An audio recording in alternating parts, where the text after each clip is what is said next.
নিলয়, এই নিলয়ের বাচ্চা, কই মরলি? কখন থেকে বলছি কাপড়গুলো কেচে দে, কথা কানে যায় না তোর? আসছে বড় মা।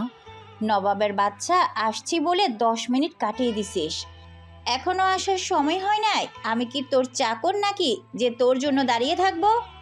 আখির মা রাগে ফুঁসতে শুরু করলো। কাজের লোকের জন্য সময় নষ্ট তার মোটেই পছন্দ হচ্ছে না। ছোট লোক ছোট লোকের মতো থাকবে, যখন যা হুকুম করবে তাই করবে। নিলয় তাড়াহুড়ো করে ভেজা হাত শার্টের পাশে মুছতে মুছতে রান্নাঘরের সামনে এসে দাঁড়ালো। কপালে হালকা ঘাম জমে গেছে। সকাল থেকে একা হাতে পুরো বাড়ির কাজ সামলাতে সামলাতে তার শরীর ক্লান্ত হয়ে পড়েছে, তবু মুখে সেই চুপচাপ ভদ্রতা। বলুন বড় মা, ডাকছিলেন? ডাকছিলাম মানে? এতক্ষণ ধরে গলা ফাটাচ্ছি, এখন সাহেবের সময় হয়েছে আসার। কাপড়গুলো কখন থেকে পড়ে আছে দেখছিস না? নাকি চোখেও দেখতে পাস না? মহিলার চোখে মুখে বিরক্তি স্পষ্ট, যেন ওই বাড়ির প্রতিটা জিনিস তার আদেশে চলবে, আর নিলয় শুধু একটা যন্ত্র যার কাজ শুধু মাথা নিচু করে সব সহ্য করা। নিলয় নিচের দিকে তাকিয়ে শান্ত গলায় বলল, আমি তো ঘুমা নেই বড় মা, বাবির ঘরটা মুছতেছিলাম, তাই একটু দেরি হয়ে গেছে। কি বললি? এখন আবার মুখে মুখে কথাও শিখে গেছিস? আমি কি তোর কাছে কৈফিয়ত চাইছি? কাজের ছেলে হয়ে এত জবাব দিতে শিখেছিস কোথা থেকে? নিলয়ের মুখ শক্ত হয়ে গেল। দিনের পর দিন অপমান শুনতে শুনতে তার ভেতরে জমে থাকা ক্ষোভটা আজ একটু একটু করে বের হতে চাইছে। আমি তো শুধু বললাম কি করতেছিলাম, দেরি হয়েছে ঠিক আছে, কিন্তু আমি ইচ্ছে করে বসেছিলাম না বড় মা। এই কথাটুকুই যেন আগুনে ঘি ঢেলে দিল। আখির মা চোখ বড় বড় করে তাকালেন। তার কাছে সবচেয়ে অসহ্য ব্যাপার হলো একজন চাকর ছেলে প্রতিবাদ করার সাহস দেখাচ্ছে। তোর সাহস তো কম না দেখি। দুদিন ভালো খেতে দিয়ে মাথায় উঠাই ফেলছি, এখন আমাকে শিখাবি তুই? ছোট লোকের বাচ্চা ছোট লোকেই থাকে, বুঝেছিস? নীলার চোখে মুহূর্তের জন্য কষ্টের ছায়া নেমে এলো, কিন্তু সে চুপ করলো না। বুকের ভেতরটা জ্বলতে শুরু করেছে। ছোট লোক কি জন্ম দিয়ে হয় বড় মা? মানুষকে ছোট বানায় তার ব্যবহার। কথাটা শুনে পুরো বাড়ি যেন এক মুহূর্ত থমকে গেল। রান্নাঘরের পাশে দাঁড়িয়ে থাকা কাজের বুয়াও অবাক হয়ে তাকিয়ে আছে। নিলয় কোনোদিন এত বড় কথা মুখের উপর বলেনি। আখির মা রাগে কাঁপতে কাঁপতে সামনে এগিয়ে এলেন। তুই আমার সাথে তর্ক করছিস? এত বড় সাহস! এই বাড়িতে থাকিস, এই বাড়িতে খাবার খাস, আবার আমাকে জ্ঞান দিস? নিলয় এবার মাথা তুলে তাকালো। তার চোখে আজ অন্যরকম একটা আগুন। বহুদিনের চাপা অপমান যেন ধীরে ধীরে ভেতর থেকে বের হয়ে আসছে। আমি কাজ করি বলেই খাই বড় মা, ফ্রি খাই না। সকাল থেকে রাত পর্যন্ত এই বাড়ির সব কাজ আমি একা করি, তারপর প্রতিদিন অপমান শুনতে হয়। চুপ, একদম চুপ। একটা চাকরের এত বড় মুখ আমি জীবনেও দেখি নাই। আজকাল তোকে বেশি ছাড় দেওয়া হয়েছে, তাই মাথায় উঠেছিস। আখির মা রাগে পাশের টেবিলের কাপড়টা ছুঁড়ে ফেললেন। তার চোখে মুখে স্পষ্ট অপমানের আগুন। আর নিলয় দাঁড়িয়ে আছে নিশ্চুপ, কিন্তু তার ভেতরে যেন কোনো এক ঝড় ধীরে ধীরে ভয়ঙ্কর রূপ নিচ্ছে। আখির মা রাগে হাঁপাতে হাঁপাতে পাশের চেয়ারটায় হাত ঠুকলেন। তার চোখ মুখ লাল হয়ে গেছে, যেন নিলয়ের প্রতিটা কথা তাকে আরও ক্ষিপ্ত করে তুলেছে। এত কথা শুনতে চাই না আমি। এখন এই কাপড়গুলো কেচে আনবি, এক্ষুনি। আমার ধৈর্য শেষ হয়ে যাচ্ছে। নিলয় কিছুক্ষণ চুপ করে দাঁড়িয়ে রইল, তারপর ধীরে ধীরে মাথা তুলে তাকালো। চোখে ক্লান্তি, অপমান আর জমে থাকা অভিমানের ছাপ। কাজ তো করবোই বড় মা, এই বাড়ির কাজ আমি কখনো ফেলে রাখছি? কিন্তু একটা কথা বুঝি না, ব্যবহারে তো খারাপ করেন কেন? ভালোভাবে বললেও তো মানুষ কাজ করে। কথাটা বলার সময় নিলয়ের গলায় রাগের চেয়ে কষ্টটাই বেশি ছিল। সে ছোটবেলা থেকেই বাড়িতে বড় হয়েছে। চাকরের মতো কাজ করলেও মনে মনে এই বাড়িটাকেই নিজের ভেবেছিল। কিন্তু প্রতিদিনের অপমান তাকে ভেতর থেকে ধীরে ধীরে পাথর বানিয়ে দিচ্ছে। আখির মা ঠোঁট বাঁকিয়ে তার ছেলের হাসি হাসলেন। ভালো ব্যবহার? তোদের মতো ছোট লোকদের সাথে ভালো ব্যবহার করলে মাথায় উঠে বসে। তোরা ভালো কথার মানুষ না, লাথি না দিলে কাজও করিস না। আমরা গরিব হতে পারি বড় মা, কিন্তু মানুষ তো, অপমান করলে কষ্ট হয়। কষ্ট হয়? তোর আবার সম্মানও আছে নাকি? কাজের ছেলে হয়ে এত আত্মসম্মান কোথা থেকে আসে? নিজের অবস্থান ভুলে যাস না নিলয়। এই বাড়িতে তুই শুধু একজন চাকর। চাকর শব্দটা যেন ধারালো ছুরির মতো এসে বিঁধল নিলয়ের বুকে। সে বহুবার এ কথা শুনেছে, তবু প্রতিবারই নতুন নতুন লাগে। নিলয় নিচু স্বরে বলল, চাকর হইলেও মানুষ তো বড় মা, সারাদিন খাটি, সবার কথা শুনি, একটু সম্মান কি বেশি কিছু? সম্মান? তুই সম্মান চাস? আয়নায় নিজের চেহারা দেখেছিস কখনো? কপালে গরিবের ছাপ নিয়ে জন্ম নিয়েছিস। আবার সম্মানের স্বপ্ন দেখে। রান্নাঘরের পাশে দাঁড়িয়ে থাকা বুয়ারাও চুপ হয়ে গেছে। পরিবেশটা ধীরে ধীরে ভারী হয়ে গেছে। নীলয়ের চোখে এবার স্পষ্ট অভিমানের অপমানের আগুন জ্বলছে। গরিব হওয়া অপরাধ না বড় মা। আল্লাহ মানুষকে বিভিন্ন অবস্থায় রাখে। আজ আমি গরিব, কাল কি হবে কেউ জানে না। ওহ, এখন আবার বড় বড় জ্ঞানও দিচ্ছিস। তোর মতো ছেলেদের আমি খুব ভালো করে চিনেছি। দুদিন একটু মাথায় তুলতে পারলেই নিজের আসল জায়গা ভুলে যাস। আমি আমার জায়গায় ভুলে যাই নাই, কিন্তু কেউ যদি প্রতিদিন অপমান করে তখন চুপ থাকাও কঠিন হয়ে যায়। চুপ থাকবি না তো কি করবি? আমার সাথে তর্ক করবি? এই বাড়ি থেকে বের করে দিলে রাস্তার পাশে দাঁড়ানোর জায়গাও পাবি না। নীলয় মাথা নিচু করলো, কিন্তু এবার তার গলার স্বর বদলে গেল, শান্ত, অথচ ভেতরে জমে থাকা ক্ষোভে ভারী। রাস্তায় দাঁড়ানোর ভয় আমি অনেক আগেই হারায় ফেলছি বড় মা। মানুষ যখন প্রতিদিন অপমান সহ্য করে তখন ভয় বলতে কিছু থাকে না। কথাটা শুনে আখির মা কয়েক সেকেন্ড চুপ হয়ে গেলেন। যেন এই প্রথম তিনি বুঝতে পারলেন এতদিনের চুপচাপ নীলয়ের ভেতরেও একটা সীমা আছে। ঠিক তখনই উপরতলা থেকে হাই হিলের শব্দ ভেসে এলো।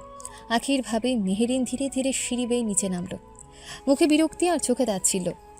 কি হয়েছে মা, সকাল সকাল এত চিৎকার চেঁচামেচি কেন? দেখো তো তোমাদের এই কাজের লোকের অবস্থা। এখন আমার সাথে মুখে মুখে তর্ক করে। দেখেছেন মা, কাজের লোকের চোপা কত বড়। এখন তো মুখের ওপর তর্কও করে। আমি আগেই বলেছিলাম এদের বেশি সুযোগ দিতে নেই। নীলয়ের বুকের ভেতরটা মুচড় দিয়ে উঠল। চুপা শব্দটা যেন তার আত্মসম্মানকে মাটিতে মিশিয়ে দিল। ভাবি, আমি শুধু বলছিলাম ভালোভাবে কথা বলেও কাজ করতাম। ওমা শুনেছেন মা, এখন আমাদের শেখাচ্ছি কিভাবে কথা বলতে হবে। একটা কাজের ছেলে আমাদের ব্যবহার শেখাবে। এজন্যই বলি এদের জায়গা এখানে বুঝিয়ে রাখতে হয়, নয়তো মাথায় উঠে নাচবে। মানুষকে ছোট করলে নিজের সম্মান বড় হয় না বড় মা।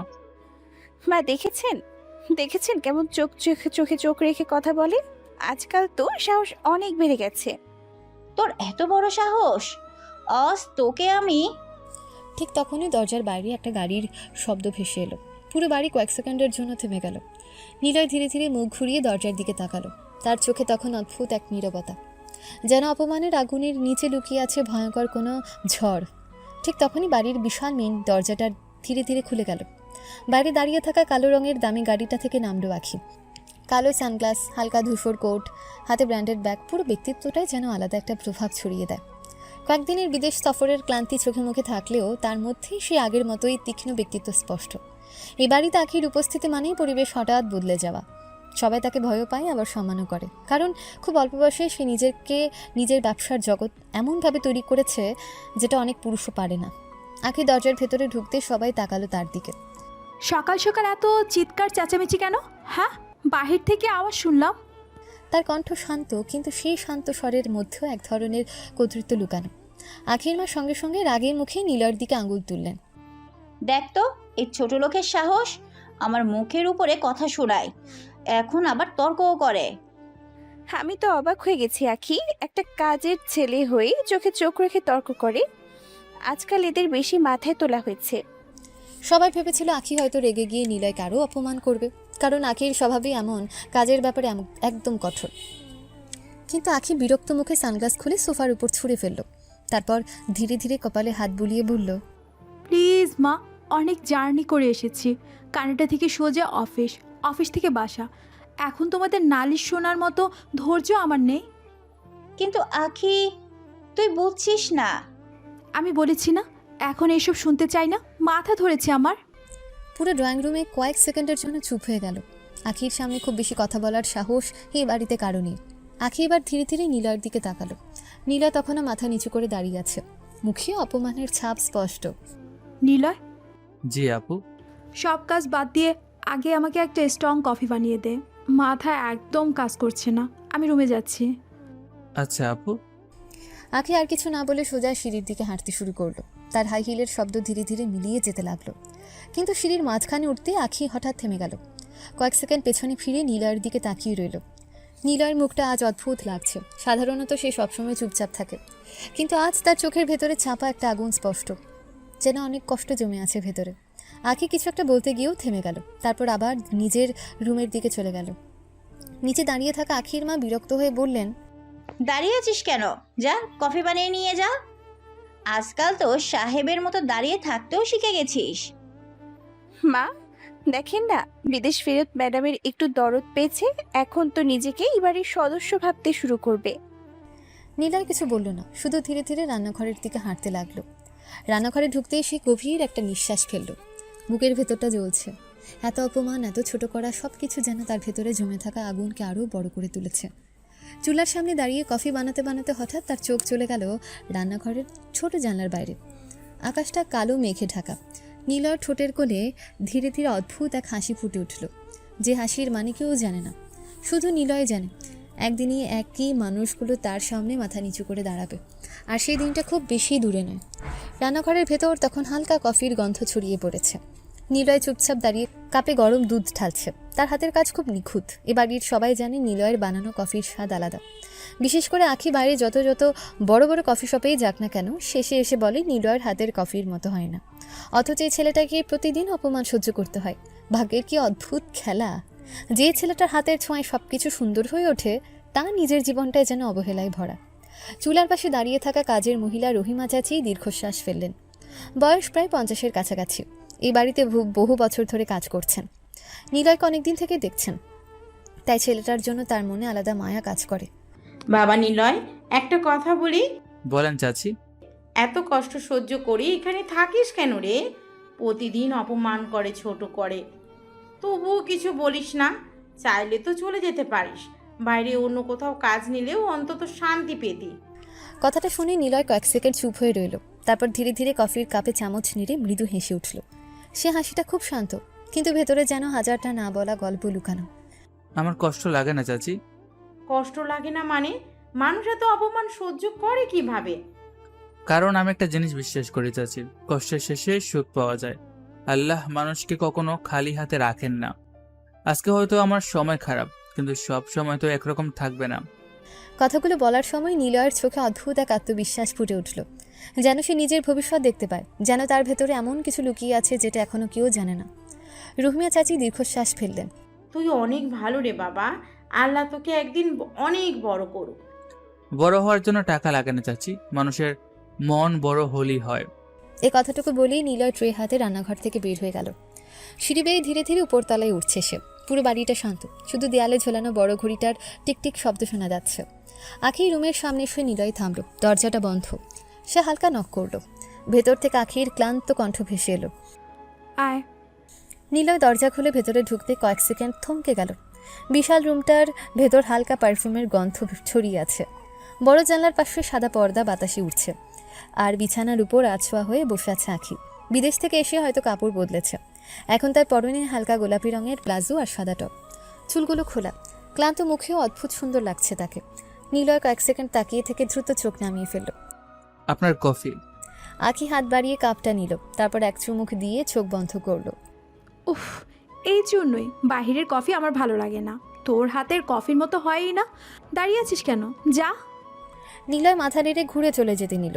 ঠিক তখনই আখির কণ্ঠ আবার ভেসে এলো। আয় নিলয়, জি আপু। মাথাটা খুব ব্যথা করছে, একটু মাথা টিপে দে তো। কিন্তু বড় মা তো কাপড় কাচতে বললো। আমি কি বললাম শুনিস নাই? হ্যাঁ, আগে আমার কাজ কর, বাকি সব পরে হবে। কিন্তু বড় মা রাগ করবে আপু। উফ মা, শুধু কাজের জন্য মানুষকে মেশিন বানিয়ে ফেলেছে। দরকার হলে আরও কাজের লোক রাখবো, তুই আগে এখানে আয়। নীলয় ধীরে ধীরে বিছানার পাশে এসে দাঁড়ালো। বুকের ভেতরটা অদ্ভুতভাবে ধকধক করছে। আখি চোখ বন্ধ করে মাথাটা পেছনে হেলিয়ে দিল। মাথাটা টিপ, খুব প্রেশার গেছে এই কয়েকদিনে। নীলয় ধীরে ধীরে হাত তুলল, তারপর খুব সাবধানে আখির কপালের পাশে আঙুল রাখল। মুহূর্তে পুরো পরিবেশটা অদ্ভুত নীরব হয়ে গেল। বাইরে মেঘের গর্জন শোনা যাচ্ছে, আর ভেতরে একটা অজানা অনুভূতি ধীরে ধীরে দুজনের মাঝখানে জন্ম নিতে শুরু করলো। নীলয় ধীরে ধীরে আখির মাথা টিপে দিচ্ছে, কিন্তু তার হাতে স্পষ্ট কাঁপছে। এত কাছ থেকে কোনো মেয়ের পাশে বসা তার জীবনে খুব কমই আছে, তাও আবার আখির মতো একটা মেয়ে, যার ব্যক্তিত্ব, সৌন্দর্য আর উপস্থিতি সবসময় আলাদা একটা চাপ তৈরি করে। নীলয়ের বুকের ভেতরটা অদ্ভুতভাবে ধকধক করছে। সে যতটা সম্ভব নিজেকে স্বাভাবিক রাখার চেষ্টা করছে। আখি চোখ বন্ধ করে বলল, এত কাঁপাকাঁপি করিস কেন? হ্যাঁ, ঠিক করে টিপ। জি আপু। সেবার নিজেকে সামলে আবার ধীরে ধীরে মাথা টিপতে লাগলো। কিন্তু সমস্যা অন্য জায়গায়। একটা মেয়ের এত কাছে থাকা, তার চুলের গন্ধ, নরম ত্বকের স্পর্শ, এসব নিলয়ের ভেতরে অদ্ভুত এক অস্থিরতা তৈরি করেছে। সে চোখ নিচু করে রাখার চেষ্টা করছে, নিজের মনকে বারবার বোঝাচ্ছে। সে এই বাড়ির মালিকের মেয়ে, আর আমি শুধু একজন কাজের ছেলে। বাইরে তখন হালকা বৃষ্টি শুরু হয়েছে। জানলার কাছে টুপটাপ বৃষ্টির শব্দ পড়ছে। ঘরের সাদা পর্দাগুলো বাতাসে দুলছে। আখির খোলা চুলের কিছু অংশ নীলয়ের হাতে এসে লাগছে বারবার। নীলয় গভীর নিঃশ্বাস ফেলল, মনে মনে বলল, আল্লাহ, মেয়ে মানুষের কাছে থাকা সত্যি বিপজ্জনক জিনিস। নিজের এই অবস্থা দেখে তার নিজেরই হাসি পাচ্ছে। এত শক্ত ধৈর্যশীল একটা ছেলে, অথচ একটা মেয়ের কাছাকাছি এসেই কেমন অস্থির হয়ে যাচ্ছে। আখি ধীরে ধীরে শান্ত হয়ে এলো। মাথা টিপতে টিপতে নিলয় বুঝতে পারল আখির নিঃশ্বাস ভারী হয়ে আসছে। কয়েক মিনিটের মধ্যে আখি ঘুমিয়ে পড়ল। ক্লান্তিতে মেয়েটার চোখের নিচে হালকা কালচে ছাপ পড়েছে। বিদেশের কাজ, বিজনেস মিটিং, টেনশন সবকিছু মিলিয়ে সে নিজেকেও সময় দিতে পারে না। ঘুমের মধ্যেও তার মুখটা অদ্ভুত শান্ত লাগছে। নিলয় কিছুক্ষণ চুপচাপ তাকিয়ে রইল, তারপর ধীরে ধীরে হাত সরিয়ে উঠে দাঁড়ালো। খুব আস্তে করে পাশের কম্বলটা এনে আখির গায়ের উপর দিয়ে দিল, যেন ঘুম ভেঙে না যায়। এই ছোট ছোট যত্নগুলো কেউ দেখে না, কিন্তু নিলয় সবসময় চুপচাপ সবার খেয়াল রাখে। রুম থেকে বের হওয়ার আগে আরেকবার পেছন ফিরে তাকালো সে। আখি তখনও নিশ্চিন্তে ঘুমিয়ে। নিলয় মৃদু হাসল, তারপর দরজা টেনে নিচে নেমে এলো। নিচে নামতে আবার বাস্তবতার সামনে চলে এলো। বালতির পাশে জমে থাকা কাপড়ের স্তূপ। নিলয় দীর্ঘশ্বাস ফেলে হাতা গুটিয়ে বসে পড়ল কাপড় কাচতে। জীবনটা কেমন অদ্ভুত। কয়েক মিনিট আগেও সে ছিল একটা শান্ত সুন্দর ঘরে, আর এখন ঠান্ডা পানিতে হাত ডুবিয়ে আবার সে কাজের ছেলের জীবনে ফিরে এসেছে। সে একটার পর একটা কাপড় কাচ্ছে, সাবানের ফেনা হাত ভরে যাচ্ছে, ঠান্ডা পানিতে হাত কুচকে গেছে, তবু মুখে কোনো অভিযোগ নেই। উপরে আকাশে কালো মেঘ জমে আছে, মাঝে মাঝে বিদ্যুৎ চমকাচ্ছে। অনেকক্ষণ পর সব কাপড় ধুয়ে একটা বড় ঝুড়িতে ভরে নিলয় ছাদে উঠল। ছাদের বাতাসটা ঠান্ডা, দূরে শহরের বিল্ডিংগুলো ঝাপসা লাগছে বৃষ্টির কারণে। নিলয় একে একে কাপড় মেলে দিচ্ছে। হঠাৎ তার চোখ চলে গেল আকাশের দিকে। মেঘের ফাঁক দিয়ে সামান্য আলো বের হয়েছে। নিলয় মুচকি হাসল। জীবনটাও হয়তো এমন, যত কালো মেঘে আসুক একসময় আলো বের হবেই। তার চোখে আজ অদ্ভুত একটা স্বপ্ন, যেন সে জানে এই অপমানের দিন চিরকাল থাকবে না। ঠিক তখনই নিচ থেকে আখির মায়ের গলা ভেসে এলো। নিলয়, এই নিলয়, কোথায় মরছিস? কিছু বাজার করে আন, আখি এসেছে, ওর পছন্দ মতো রান্না করতে হবে। কি কি আনবো বড় মা? যা লিখে দিছি। আর শোন, ভালো জিনিস আনবি। আমার মেয়ের খাবারে কোনো কমতি হলে কিন্তু খবর আছে। আর নিজের জন্য কিছু কিনে খেয়ে ফেলিস না আবার, এদের বিশ্বাস নেই। কথাটা শুনে নিলয়ের চোখে কষ্টের ছায়া নেমে এলো। এতদিন এই বাড়িতে থেকেও তারা তার চোরের চোখে দেখে, তবু সে কিছু বলল না, শুধু চুপচাপ লিস্টটা হাতে নিয়ে দরজার দিকে হাঁটতে লাগলো। কিন্তু কেউ খেয়াল করলো না দরজার পাশে দাঁড়িয়ে থাকা আখি কখন যে সব কথা শুনে ফেলেছে সেটা কেউ বুঝতেই পারেনি। বিকেলের দিকে নিলয় বাজারের বড় বড় ব্যাগ হাতে বাড়িতে ফিরল। 2 হাত ভর্তি বাজার, মাছ, মাংস, ফল, দুধ, বিভিন্ন বিদেশি সস, ড্রাই ফ্রুটস, যেন পুরো বাজারটাই নিয়ে এসেছে। ঘামে তার শার্ট ভিজে গেছে, কপাল বেয়ে ঘাম গড়িয়ে পড়ছে, তবু মুখে সেই চুপচাপ ভাব। রহিমা চাচি ব্যাগগুলো দেখে চোখ বড় বড় করে ফেললেন। হায় আল্লাহ, এত কিছু আনছিস বাবা? আখি আপু তো অনেক কিছু খেতে পছন্দ করে চাচি, বিশেষ করে কানাডা থেকে আসলে আলাদা আলাদা রান্না লাগে। হ্যাঁ রে, বড় লোকদের খাওয়ারও কত শখ। কম খেলেই তো হয়, তা না আগে অনেক খাবে, তারপর আবার জিম করে কমাবে। এই কথা ভেবেই নিজের মনেই হালকা হাসল সে। তবে এই হাসির মধ্যে কোনো বিদ্রুপ নেই, বরং অদ্ভুত এক মায়া আছে। কারণ আখির সব অভ্যেস নিলয়ের মুখস্থ। কোন খাবার পছন্দ, কখন কফি খায়, কখন জিম করে, সব কিছুই সে জানে। রান্নাঘরের ভেতর তখন ব্যস্ততা শুরু হয়ে গেছে। রহিমা চাচি আর অন্য কাজের মহিলা রান্না করতে ব্যস্ত। মশলার গন্ধ পুরো বাড়িতে ছড়িয়ে পড়েছে। নিলয় কিছুক্ষণ সব গুছিয়ে রেখে নিজের ছোট রুমের দিকে গেল। রুম বলতে স্টোর রুমের পাশে ছোট্ট একটা ঘর, একটা সিঙ্গেল খাট, পুরনো আলমারি আর একটা ফ্যান। এই ঘরটাই তার পৃথিবী। নিলয় আয়নার সামনে দাঁড়িয়ে নিজের অবস্থান দেখে দীর্ঘশ্বাস ফেলল। পুরো শরীর ঘামে ভিজে গেছে। সে তোয়ালে নিয়ে বাথরুমে ঢুকে পড়ল। কিছুক্ষণ পর ঠান্ডা পানি গায়ে পড়তে তার শরীরটা একটু হালকা লাগলো। গোসল শেষে ভেজা চুল মুছতে মুছতে রুমে ফিরতে উপর থেকে আখির ডাক ভেসে এলো। নিলয়, জি আপু। আরেকটা কফি দিবি? মাথাটা আবার ভার লাগছে। আসছে আপু। আশ্চর্যের বিষয় হলো আখি যতবারই কফি চায় নিলয় কখনো বিরক্ত হয় না, বরং তা নিজেরই ভালো লাগে। সে আবার রান্নাঘরে গিয়ে মন দিয়ে কফি বানাতে লাগলো। গরম কফির ধোঁয়া ধীরে ধীরে উঠছে। বাইরে তখন সন্ধ্যা নেমে গেছে, আকাশে হালকা বাতাস, দূরে কোথাও আজানের শব্দ ভেসে আসছে। নিলয় ট্রেতে কফি নিয়ে ধীরে ধীরে আখি রুমে গেল। দরজা খোলা, ভেতরে ঢুকেই সে থমকে গেল। বেলকানিতে দাঁড়িয়ে আছে আখি। সন্ধ্যার বাতাসে তার খোলা চুলগুলো উঠছে। কালো আকাশের নিচে সাদা পোশাকে তাকে অদ্ভুত সুন্দর লাগছে। হাতে ফোন থাকলেও সে ফোনের দিকে তাকিয়ে নেই, দূরের শহরের আলো দেখছে চুপচাপ। নিলয় কয়েক সেকেন্ড চুপচাপ তাকিয়ে থেকে চোখ নামিয়ে ফেলল। আপনার কফি আপু। আঁখি পেছনে ফিরে তাকালো, তারপর ধীরে এসে কফির কাপটা হাতে নিল, এক চুমুক দিয়ে চোখ বন্ধ করলো। পারফেক্ট। নিলয় হালকা মাথা নেড়ে চলে যেতে নিল। ঠিক তখনই আঁখি বলল, এই দাঁড়া, যাস না। দরকার আছে আপু, নিচে অনেক কাজ। না থাক, একটু কথা বলি। কথাটা শুনে নিলয় স্পষ্ট অবাক হলো। এই বাড়িতে কেউ তার সাথে এমনি বসে কথা বলতে চায় না, দরকার ছাড়া তার অস্তিত্ব যেন কারো চোখেই পড়ে না। নিলয় ধীরে বলল, আমার সাথে কি কথা?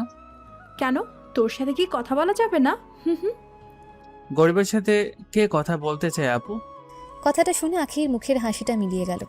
সে কিছুক্ষণ চুপ করে নিলয়ের দিকে তাকিয়ে রইল। হয়তো প্রথমবারের মতো বুঝতে পারলো ছেলেটা সবসময় হাসি মুখে থাকলেও ভেতরে অনেক কষ্ট লুকিয়ে রাখে। আখি ধীরে ধীরে রুমের ভেতরে গেল। নিলয় অবাক হয়ে তাকিয়ে আছে। কিছুক্ষণ পর আখি একটা ছোট কালো বক্স হাতে নিয়ে ফিরে এলো। তারপর বক্সটা নিলয়ের দিকে বাড়িয়ে দিল। এটা তোর জন্য। আমার জন্য? হ্যাঁ, খুলে দেখ। নিলয় ধীরে ধীরে বক্সটা খুলল। ভেতরে চকচক একটা দামি ঘড়ি, এত সুন্দর তার চোখ বিস্ময়ে বড় হয়ে গেল। এত এত দামি ঘড়ি?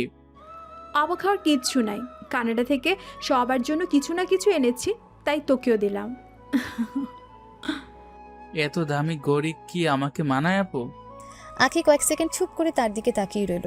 তারপর শান্ত গলায় বলল, মানাবে বলেই তো এনেছি। কথাটা শুনে নিলয়ের বুকের ভেতরটা কেমন যেন হয়ে গেল।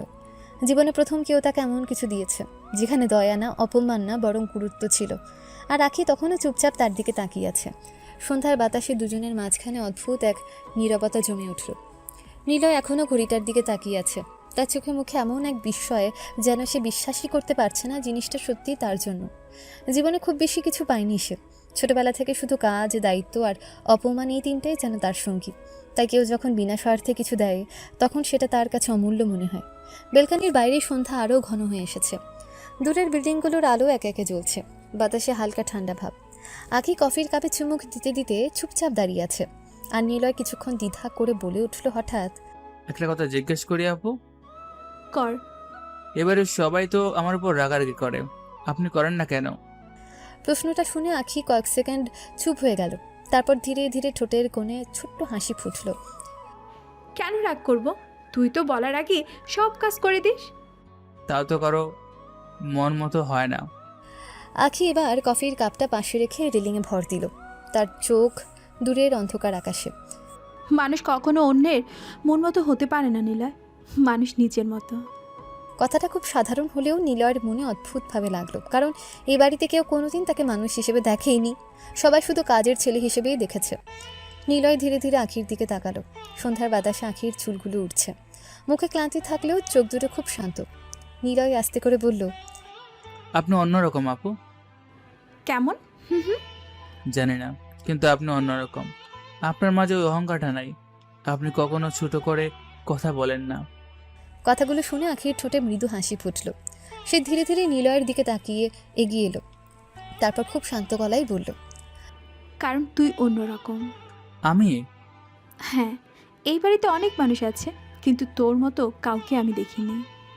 নিলয় কিছু বলতে গিয়েও থেমে গেল। তার বুকের ভেতরটা কেমন অদ্ভুত লাগছে, যেন এই প্রথম কেউ তাকে আলাদা করে দেখছে, শুধু কাজের ছেলে হিসেবে না, একজন মানুষ হিসেবে। বাতাসটা আরও জোরে বইতে লাগলো। আখির চুল এসে বারবার মুখে লাগছে। সে হাত দিয়ে চুল সরাতে সরাতে চুপচাপ নিলয়ের দিকে তাকিয়ে রইল। আর মনে মনে বলল, মানুষকে ফাঁকি দিতে পারলো, আমাকে ফাঁকি দিতে পারবি না নীলয়। তোর চোখ দেখে মন পড়তে পারি আমি। আখি ব্যবসার জগতে অনেক মানুষ দেখেছে। হাসির আড়ালে মিথ্যে, ভদ্রতার আড়ালে স্বার্থ, সব চিনতে শিখেছে সে। তা নীলয়ের চোখে নীরব কষ্ট, চাপা রাগ আর অদ্ভুত আত্মবিশ্বাস, এগুলো তার চোখ এড়িয়ে যায় না। এই ছেলেটা সাধারণ না, তার ভেতরে কিছু একটা আছে যেটা এখনো সবাই বুঝতে পারেনি। নিলয় হঠাৎ অস্বস্তি নিয়ে চোখ সরিয়ে ফেলল। আমি যাই আপু, নিচে কাজ আছে। হুম, যা। নিলয় ধীরে ধীরে চলে যেতে লাগলো, কিন্তু দরজার কাছে গিয়েও থেমে গেল। পেছন ফিরে তাকিয়ে বলল, ঘড়িটার জন্য ধন্যবাদ। ওয়েলকাম। আর শোন, জি। সবসময় নিজেকে ছোট ভাবিস না। কথাটা শুনে নিলয়ের চোখে এক মুহূর্তের জন্য অন্যরকম একটা ঝিলিক দেখা দিল। সে কিছু না বলে শুধু মাথা নেড়ে বের হয়ে গেল। আর আখি চুপচাপ দাঁড়িয়ে রইল বেলকানিতে। তার চোখে তখন অদ্ভুত এক ভাবনা। কারণ যতই সবাই নিলয়কে অবহেলিত একটা কাজের ছেলে ভাবুক, আখির মন বারবার বলছে এই ছেলেটার গল্পটা এত সহজ না। রাত ধীরে ধীরে গভীর হয়ে এসেছে। চৌধুরী বাড়ির বিশাল ডাইনিং হলের ঝাড়বাতিগুলো পুরো ঘর আলোকিত করে রেখেছে। বড় টেবিল জুড়ে সাজানো নানা রকম খাবার, গরুর মাংস, ইলিশ মাছ, চিকেন রোস্ট, সালাদ, পোলাও, যেন ছোটোখাটো কোনো দাওয়াতের আয়োজন। আখি বাসায় ফিরলে এই বাড়িতে আলাদা আয়োজন হয়, কারণ চৌধুরী পরিবারের একমাত্র মেয়ে আখি শুধু পরিবারের আদরের না, পুরো বিজনেস সাম্রাজ্যের ভবিষ্যৎ। সবাই একা একা ডাইনিং টেবিলে বসেছে। আখির বাবা মাহবুব চৌধুরী টেবিলের মাথায় বসে আছেন। বয়স 50 পেরোলেও ব্যক্তিত্ব এখনও তীক্ষ্ণ। তার কথাতেই বাড়ির সব সিদ্ধান্ত হয়। আখির মা মেহরিন আর আখিও বসেছে, আর নিলয় চুপচাপ দাঁড়িয়ে সবার প্লেটে খাবার তুলে দিচ্ছে। এই দৃশ্যটা প্রতিদিনের। সবাই বসে খায়, আর নিলয় পাশে দাঁড়িয়ে শুধু পরিবেশন করে যায়, যেন সেই পরিবারের অংশ না, শুধুই ছায়া। মাহবুব চৌধুরী পানির গ্লাস হাতে নিয়ে আখির দিকে তাকালেন। তোমা, বিজনেসের কি খবর? কানাডার মিটিং কেমন হলো? একদম পারফেক্ট, ডিল ফাইনাল হয়ে গেছে। আরে বাবা, আমাদের চৌধুরীর কোম্পানির সাথে লাগতে পারে এমন কেউ আছে নাকি? কথাটার মাঝে অহংকার থাকলেও সেটা ভিত্তিহীন না। চৌধুরী গ্রুপ দেশের অন্যতম বড় কোম্পানি, আর আখি নিজেও বিজনেসে অসাধারণ দক্ষ। মাহবুব চৌধুরী মৃদু হেসে মাথা নেড়ে বললেন, আত্মবিশ্বাস হলো, কিন্তু অতিরিক্ত আত্মবিশ্বাস হলো না। মানে? কিছুদিন ধরে একটা নাম বারবার শুনছি, সবাই তাকে বিজনেসের কিং বলছে। টেবিলের পরিবেশ হালকা বদলে গেল। মেহেরিন আগ্রহ নিয়ে বলল, হ্যাঁ, আমিও সোশ্যাল মিডিয়ায় দেখেছি নাকি খুব কম সময়ই বড় বড় কোম্পানি কিনে নিচ্ছে। এত বড় কেউ আছে নাকি? শুধু বড় না, খুব রহস্যময়ও। কেউ ঠিকমতো তাকে দেখেও নাই, কিন্তু তার কোম্পানি যেভাবে মার্কেট দখল করছে সেটা চিন্তার বিষয়। এসব কথা শুনতে শুনতে পাশে দাঁড়িয়ে থাকা নিলয়ের ঠোঁটের কোনো অদ্ভুত এক হাসি ফুটে উঠল। খুব ছোট্ট একটা হাসি, যেটা কেউ খেয়াল করেনি। আখি হালকা হেসে কাঁধ ঝাঁকালো। বাবা প্লিজ, এসব কিং টিং নিয়ে টেনশন করো না। এরা হঠাৎ করে আসে, আবার হঠাৎ করেই চলে যায়। বিজনেস এত সহজ না। মাহবুব চৌধুরী কিছু বললেন না, শুধু চুপচাপ মেয়ের দিকে তাকিয়ে রইলেন। ঠিক তখনই আখির মা বিরক্ত গলায় বললেন, এই নিলয়, মাছ দে তো। আর আমাকে মাংস দাও, ভালো পিসটা। নিলয় চুপচাপ সবার প্লেটে খাবার তুলে দিচ্ছে। তা নিজের খাওয়ার সময় আছে কিনা সেটা কেউ জিজ্ঞেসও করছে না, যেন এটাই স্বাভাবিক। আখি কিছুক্ষণ চুপচাপ সব দেখছিল, তারপর হঠাৎ বলল, তুই দাঁড়িয়ে আছিস কেন নিলয়? তুইও বস। মুহূর্তে পুরো টেবিল নিস্তব্ধ হয়ে গেল। নিলয় অবাক হয়ে তাকালো। মেহরিন তো প্রায় চমকে উঠল। তুমি কি যাতা বলছো আখি? ও কেন আমাদের সাথে খাবে? তাতে সমস্যা কি? সারাদিন কাজ করেছে, খাবে না? খাবে না তো বলিনি, কিন্তু আমাদের সাথে খাবে না।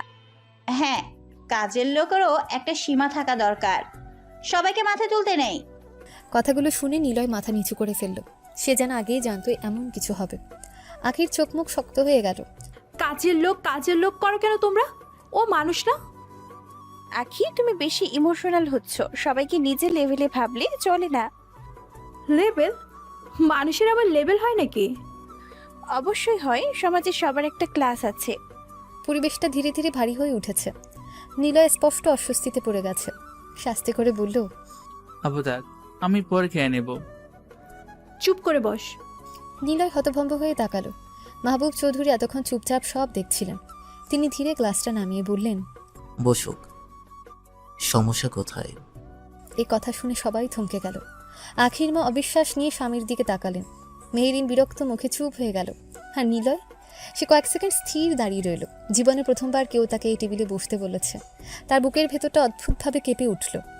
নিলয় ধীরে ধীরে চেয়ার টেনে বসতে পুরো ডাইনিং রুমের বাতাস যেন এক মুহূর্তে বদলে গেল। এই বাড়িতে নিয়ম খুব শক্ত জিনিস। কে কোথায় বসবে, কে কার পাশে খাবে, সব কিছু নির্ধারিত। আর সেই নিয়ম ভাঙা মানে যেন পুরো পরিবারের শৃঙ্খলা ভেঙে ফেলা। নিলয়ের বসার সাথে সাথে মেহরিনের মুখ শক্ত হয়ে গেল। সে হঠাৎ চেয়ার ঠেলে উঠে দাঁড়ালো। আমি কাজের লোকের সাথে বসে খেতে পারবো না। কথাটা এত জোরে বলা হলো যে টেবিলের সবাই এক মুহূর্তের জন্য থমকে গেল। নীলার হাতের চামচটা অল্প কেঁপে উঠল। আখির সাথে সাথে মাথা ঘুরিয়ে মেহরিনের দিকে তাকালো। চোখ ঠান্ডা কিন্তু তীক্ষ্ণ। খেতে ভালো না লাগলে চলে যাও, সমস্যা কি? তুমি একটা কাজের লোকের জন্য আমাকে অপমান করছো। আমি কাউকে অপমান করছি না, তুমি নিজেই নিজেকে ছোট করছো। টেবিলের পরিবেশ এখন একেবারে জমে গেছে। কেউ কথা বলছে না, শুধু বাতাস পারি হয়ে আছে। মেহরিনের চোখে রাগ জমে উঠল। আখি, তুমি নিজের অবস্থান ভুলে যাচ্ছ। এরা আমাদের স্টাফ, এদের সাথে আমাদের তুলনা হয় না। তুলনা? তুমি আবার মানুষকে তুলনা করো? মেহরিন কার কিছু বলল না, রাগে দাঁত চেপে তাকিয়ে থেকে হঠাৎ চেয়ার সরিয়ে উঠে দাঁড়ালো। আমি এই টেবিলেই থাকবো না। তারপর আর এক মুহূর্ত দেরি না করে সে ডাইনিং রুম থেকে বের হয়ে গেল। চামচের শব্দ থেমে গেল, শুধু তার পায়ের শব্দটা ধীরে ধীরে মিলিয়ে গেল। নিলয় মাথা নিচু করে বসে আছে।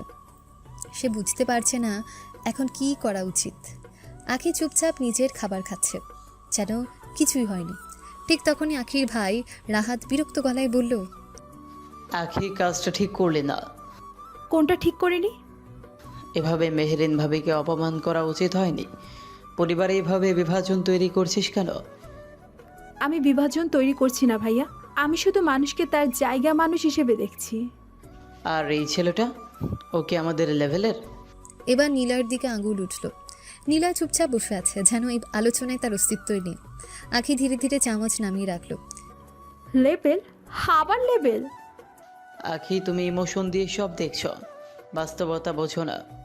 আমি বাস্তবতা খুব ভালো বুঝি ভাইয়া, আর বাস্তবতা হলো মানুষকে ছোট করলে নিজে বড় হওয়া যায় না। এবার টেবিলের পরিবেশ আরও ভারী হয়ে গেল। আখির মা আর চুপ থাকতে পারলেন না। আখি, তুমি আজকাল অনেক বেশি জেদি হয়ে যাচ্ছ। এইবারের নিয়ম তুমি ভাঙতে পারো না। নিয়ম মানুষ বানায় মা, মানুষ নিয়মের জন্য বানানো না। তুমি কি আমাদের শেখাবে এখন? শেখানো না মা, শুধু মনে করিয়ে দিচ্ছি। পুরো টেবিল যেন এক অদ্ভুত দ্বন্দ্বে আটকে গেছে। একদিকে পরিবারে প্রচলিত ধনী গরিব স্ট্যাটাসের দেয়াল, আর অন্যদিকে আখির সেই নীরব কিন্তু শক্ত অবস্থান। নীলয় এখনো মাথা নিচু করে বসে আছে, তার মনে একটাই ভাবনা, আমি কি এখানে সত্যি মানানসই? খাওয়া শেষ করে যা, কাজ পরে হবে। নীলয় ধীরে মাথা নেড়ে চুপচাপ খেতে বসলো, শুরু করলো। কিন্তু এই ছোট মুহূর্তটা যে পুরো বাড়ির ভেতরের সম্পর্কগুলোকে নাড়িয়ে দিল, সেটা কেউ তখন বুঝতে পারলো না। আর রাখি, সে যেন এসব ঝগড়া, রাগ আর অপমানকে একদমই গুরুত্বই দিচ্ছে না। তার মাথায় তখন অন্য কিছু চলছে, যেটা এখনও কেউ জানে না। রাত গভীর হয়ে গেছে। চৌধুরী বাড়ির বিশাল প্রাসাদটা তখন প্রায় নিস্তব্ধ। দূরে কোথাও কুকুরের ডাক আর হালকা বাতাসে গাছের পাতার শব্দ ছাড়া কিছুই শোনা যাচ্ছে না। দিনের আলোতে যে বাড়িটা নিয়ম, রাগ, অপমান আর উচ্চবিত্ত অহংকারে ভরে থাকে, রাত নামলে সে একই বাড়ি অন্য রূপ নেয়। যেন অন্ধকারের ভেতর লুকানো থাকে অনেক অজানা সত্য। নিলয় নিজের ছোট রুমে ঢুকেই দরজা বন্ধ করলো। এক মুহূর্ত দাঁড়িয়ে রইল, চারপাশে নিস্তব্ধতা। তারপর ধীরে ধীরে সে খাটের দিকে এগিয়ে এলো। খাটে নিচে রাখা ছোট একটা লোহার বাক্স টেনে বের করলো। এই বাক্সটা বাড়ির কেউ কখনো দেখেনি, এমনকি কেউ সন্দেহও করেনি। বাক্সটা খুলতেই ভেতর থেকে একটা পাতলা আধুনিক ল্যাপটপ বের হলো, কালো রঙের, অত্যন্ত দামি মডেল। সাধারণ কাজের লোকের হাতে এমন একটা জিনিস থাকা অসম্ভব। নিলয় এক মুহূর্ত ল্যাপটপটার দিকে তাকিয়ে রইল। তার চোখের ভেতরে তখন আর সে দিনের মতো নরম কষ্ট নেই, বরং আছে এক অদ্ভুত কঠিন শান্তি। সে ধীরে ধীরে ল্যাপটপ ওপেন করলো। স্ক্রিন জ্বলে উঠতেই একের পর এক এনক্রিপ্টেড নাম, ফাইল, চার্ট, স্টক ডেটা ভেসে উঠল। সাধারণ কেউ এই স্ক্রিন দেখলে কিছুই বুঝে উঠবে না, কিন্তু এই তথ্যগুলো কয়েকটা দেশের বড় বড় কোম্পানির নিয়ন্ত্রণ বদলে দিতে পারে। নিলয়ের আঙুল কিবোর্ডে দ্রুত চলতে লাগলো। সে একের পর এক ফোল্ডার চেক করছে। হঠাৎ একটা ইমেল ওপেন করলো। সেখানে লেখা, scheduled international conference call 1 PM। Niloy ঘড়ির দিকে তাকালো, আর মাত্র 10 মিনিট বাকি। সে চুপচাপ উঠে দাঁড়ালো, দরজাটা ভালো করে লক করে নিল। তারপর ল্যাপটপ টেবিলে সেট করে বসে পড়ল। এই মুহূর্তে নিলয় আর সেই চৌধুরী বাড়ির কাজের ছেলে নেই। এই মুহূর্তে সে অন্য কেউ, যার নাম শুনলে বিশ্বের বড় বড় বিজনেস ফোরামও নড়ে ওঠে। ঠিক সময় হতেই স্ক্রিনে কল কানেক্ট হলো। একসাথে কয়েকটা আন্তর্জাতিক নাম ভেসে উঠল। প্রথম কণ্ঠ শোনা গেল, Good evening, sir. We are ready for the discussion. Start. তার গলা একদম বদলে গেছে। দিনের বেলায় যে গলায় অপমান সহ্য করে, রাতের এই গলায় আছে নেতৃত্বের কঠিন শক্তি। স্ক্রিনে একে একে বিভিন্ন দেশের বিজনেস রিপ্রেজেন্টেটিভরা যোগ দিচ্ছে। ডাটা, ইনভেস্টমেন্ট, মার্জার, শেয়ার হোল্ডিং সব নিয়ে আলোচনা শুরু হলো। নিলয় খুব মনোযোগ দিয়ে শুনছে, মাঝে মাঝে কয়েকটা শব্দ বলছে। সবকিছু এত দ্রুত আর নির্ভুলভাবে হচ্ছে যে অন্য পাশের লোকজনও অবাক। Sir, this deal could change the Asian market structure. Are you sure about the move? I don't move based on uncertainty. I create certainty. কথাটা শেষ হতেই অপর পাশ এক মুহূর্ত চুপ, যেন সবাই বুঝতে পারছে এই মানুষটা সাধারণ কেউ না। ল্যাপটপের স্ক্রিনে গ্রাফ উঠছে, নাম্বার বদলাচ্ছে, চুক্তির শর্ত আপডেট হচ্ছে। নিলয়ের মুখ একদম শান্ত, কিন্তু চোখে আছে ভয়ঙ্কর ফোকাস, যেন সে পুরো পৃথিবীর হিসেব মাথার মধ্যে ধরে রেখেছে। হঠাৎ তার চোখ থেমে গেল একটা ফাইলের উপর, চৌধুরী গ্রুপ মার্কেট অ্যানালাইসিস। নিলয়ের চোখে এক মুহূর্তের জন্য অদ্ভুত একটা আলো ছিরিক দিল, কিন্তু পরক্ষণে আবার আগের মতো শান্ত হয়ে গেল। সে ফাইলটা ক্লোজ করে দিল। বাইরের পৃথিবীতে সে এখন বড় বড় বিজনেস সিদ্ধান্ত নিচ্ছে, আর ঠিক নিচতলায় একটা পরিবার তাকে শুধু কাজের ছেলে হিসেবেই চেনে। মিটিং চলতে চলতে নিলয় ধীরে বলল, Processed with the agreement. But remember, no one should detect early movement. Understood, sir. Call শেষ হলো। ল্যাপটপের আলো ধীরে ধীরে রুমটাকে আলোকিত করে রেখেছে। নিলয় চেয়ারে হেলান দিয়ে বসে রইল, তার চোখ বন্ধ। বাইরে যে মানুষটাকে সবাই অবহেলা করে, ভেতরে সেই হয়তো সবচেয়ে শক্তিশালী খেলা খেলছে। আর এই খেলার শেষ কোথায়, এটা এখনও কেউ জানে না। রাতের মিটিং শেষ হতেই রুমটা আবার নিস্তব্ধ হয়ে গেল। ল্যাপটপের স্ক্রিন ধীরে ধীরে বন্ধ করে নিলয় কিছুক্ষণ চুপচাপ বসে রইল। বাইরের দুনিয়ায় সে এখনও অদৃশ্য, কিন্তু সে অদৃশ্য মানুষটা রাতের অন্ধকারে বড় বড় সিদ্ধান্ত নেয়, যেগুলো বহু দেশের বাজার কাঁপিয়ে দিতে পারে। নিলয় ধীরে ধীরে ল্যাপটপটা বন্ধ করে বাক্সে রেখে দিল। তারপর বিছানার পাশ থেকে একটা ছোট কালো পাউচ বের করলো। ভেতর থেকে বের হলো একটা দামি ফোন, খুবই উন্নত বিদেশি মডেল। কিন্তু সবচেয়ে অদ্ভুত বিষয় হলো, এই ফোনটা সে কখনোই দিনের আলোতে ব্যবহার করে না। এই বাড়ির কেউ জানে না নিলয়ের কাছে এমন কোনো জিনিস থাকতে পারে। সবাই ভাবে সে শুধু একজন সাধারণ কাজের ছেলে। নিলয় ফোনটা হাতে নিয়ে স্ক্রিন অন করলো। মুহূর্তে স্ক্রিনে একটা ছবি ভেসে উঠল, একটা হাসি মুখের ছবি, নরম আলোয় ঘেরা, চোখে অদ্ভুত শান্তি। নিলয়ের ঠোঁটের কোণে ধীরে ধীরে একটা মৃদু হাসি ফুটে উঠল। সে ফোনটার স্ক্রিনে আঙুল বুলিয়ে খুব আস্তে বলল, আমার এত কষ্ট সব তোমার জন্য। তুমি কি বুঝবে আমায়? কণ্ঠটা এতটাই নরম ছিল যে মনে হচ্ছিল এই কঠিন ছেলেটার ভেতরে আলাদা একটা দুনিয়া আছে, যেখানে শুধু একটাই মানুষ থাকে। কিন্তু ছবিটা কার সেটা স্পষ্ট দেখা গেল না, শুধু একটা হাসি মুখ আর আলো ছায়ার ভেতরে লুকানো পরিচয়। নিলয় কিছুক্ষণ চুপচাপ তাকিয়ে থেকে ফোনটা আবার লুকিয়ে রাখল, তারপর চোখ বন্ধ করে শুয়ে পড়ল। রাতটা ধীরে ধীরে কেটে গেল। সকালের আলো ফোনটার সাথে সাথে চৌধুরী বাড়িতে আবার আগের মতোই ব্যস্ততা শুরু হলো। এ বাড়ির সকাল মানে শব্দ, কাজ আর নির্দেশের ঝড়। রান্নাঘর থেকে পাত্রের শব্দ, কাজের লোকদের দৌড়াদৌড়ি, আর সবচেয়ে বেশি মেহরিনের গলা। এই নিলয়, কোথায় গেলি? কাপড়গুলো ঠিকমতো শুকায় নাই কেন? আরে ওইটা এদিকে রাখ। সবকিছু এলোমেলো কেন? এই বাড়িতে কি কেউ কাজ ঠিকমতো করে না? সকাল হতেই তার গলা যেন পুরো বাড়ি দখল করে নেয়। নিলয় তখন উঠোনে কাপড় গোছাচ্ছিল। সে কিছু না বলেই নিজের কাজ করে যাচ্ছে। মেহেরিন হেঁটে এসে সামনে দাঁড়ালো। এই শোন, আজকে ড্রয়িং রুম ভালো করে পরিষ্কার করতে হবে। আজ দুপুরে রান্নায় কোনো ভুল হলে কিন্তু খবর আছে। আচ্ছা ভাবি। মেহেরিন বিরক্ত মুখে চলে গেল। এই বাড়িতে নিলয়ের পরিচয় একটাই, কাজের ছেলে, যার কাজ শুধু শুনে যাওয়া আর কাজ করে যাওয়া। কিন্তু কেউ জানে না রাতের অন্ধকারে এই একটা ছেলেটা অন্য একটা দুনিয়ার সবচেয়ে গুরুত্বপূর্ণ সিদ্ধান্ত নেয়।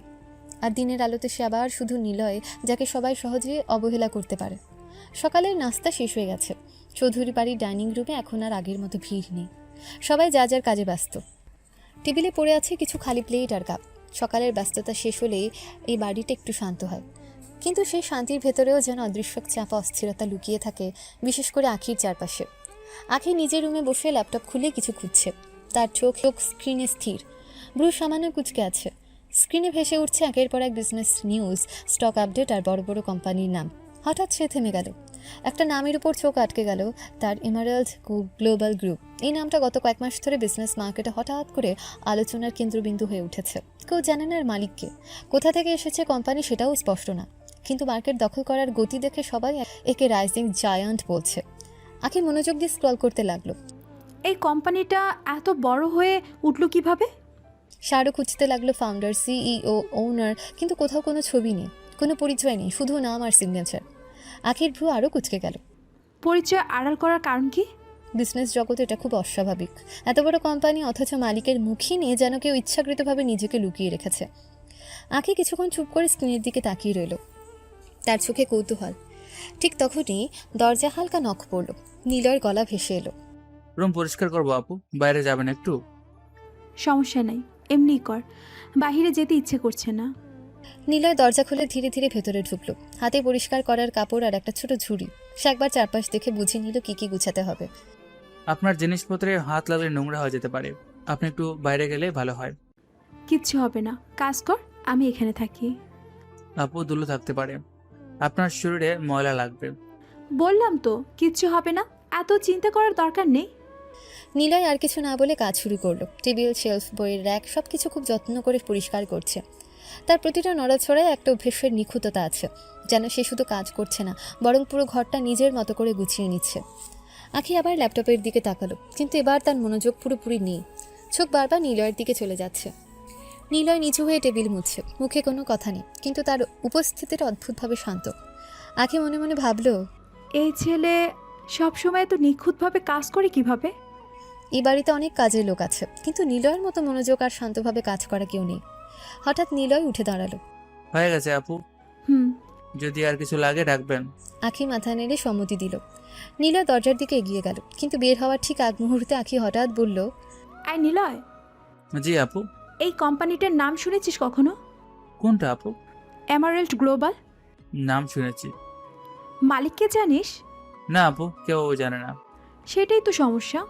আখির চোখে তখন কৌতূহল আরও বেড়ে গেছে, আর নিলয় দরজার পাশে দাঁড়িয়ে আছে চুপচাপ, স্বাভাবিক, কিন্তু তার চোখের ভেতরে কিছু একটা অদ্ভুত ছায়া লুকিয়ে আছে।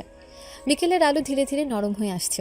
চৌধুরী বাড়ির বিশাল বারান্দা দিয়ে হালকা বাতাস ঢুকছে। পুরো বাড়িতে একটা অলস শান্ত পরিবেশ, কিন্তু এই শান্ত পরিবেশের মাঝেও আখির মাথা কখনো পুরোপুরি শান্ত থাকে না। বিজনেস মিটিং, নতুন নতুন প্রতিযোগী, সবসময় কিছু না কিছু ভাবনা ঘুরতেই থাকে তার মাথায়। আজ অনেক দিন পর সে ঠিক করেছে একটু বাইরে যাবে, নিজের পুরনো বন্ধুদের সাথে সময় কাটাবে। আখি আয়নার সামনে দাঁড়িয়ে শেষবারের মতো নিজেকে দেখল। হালকা মেকআপ, কালো জিন্স আর সাদা টপের উপর লং কোট, চুলগুলো খোলা। খুব বেশি সাজ না করলেও তাকে আলাদা সুন্দর লাগছে। আখির মাঝে একটা আলাদা আত্মবিশ্বাস আছে, যে আত্মবিশ্বাস মানুষকে তার দিকে তাকাতে বাধ্য করে। সে ফোনটা হাতে নিয়ে নিচে নেমে এলো। নিলয় তখন ড্রয়িং রুমের কার্পেট পরিষ্কার করছে। নিলয় চল, কোথায় আপু? অনেকদিন বান্ধবীদের সাথে দেখা করি না, আজ একটু সময় কাটাবো। আমি কি করব? আমার তো অনেক কাজ আছে। সব কাজ বাদ, আগে আমার কাজ। কিন্তু বড় মা আবার রাগ করবে। ওকে নিয়ে গিয়ে কি করবি? তার থেকে ভালো বাড়িতে কাজ করুক, এত কাজ পড়ে আছে।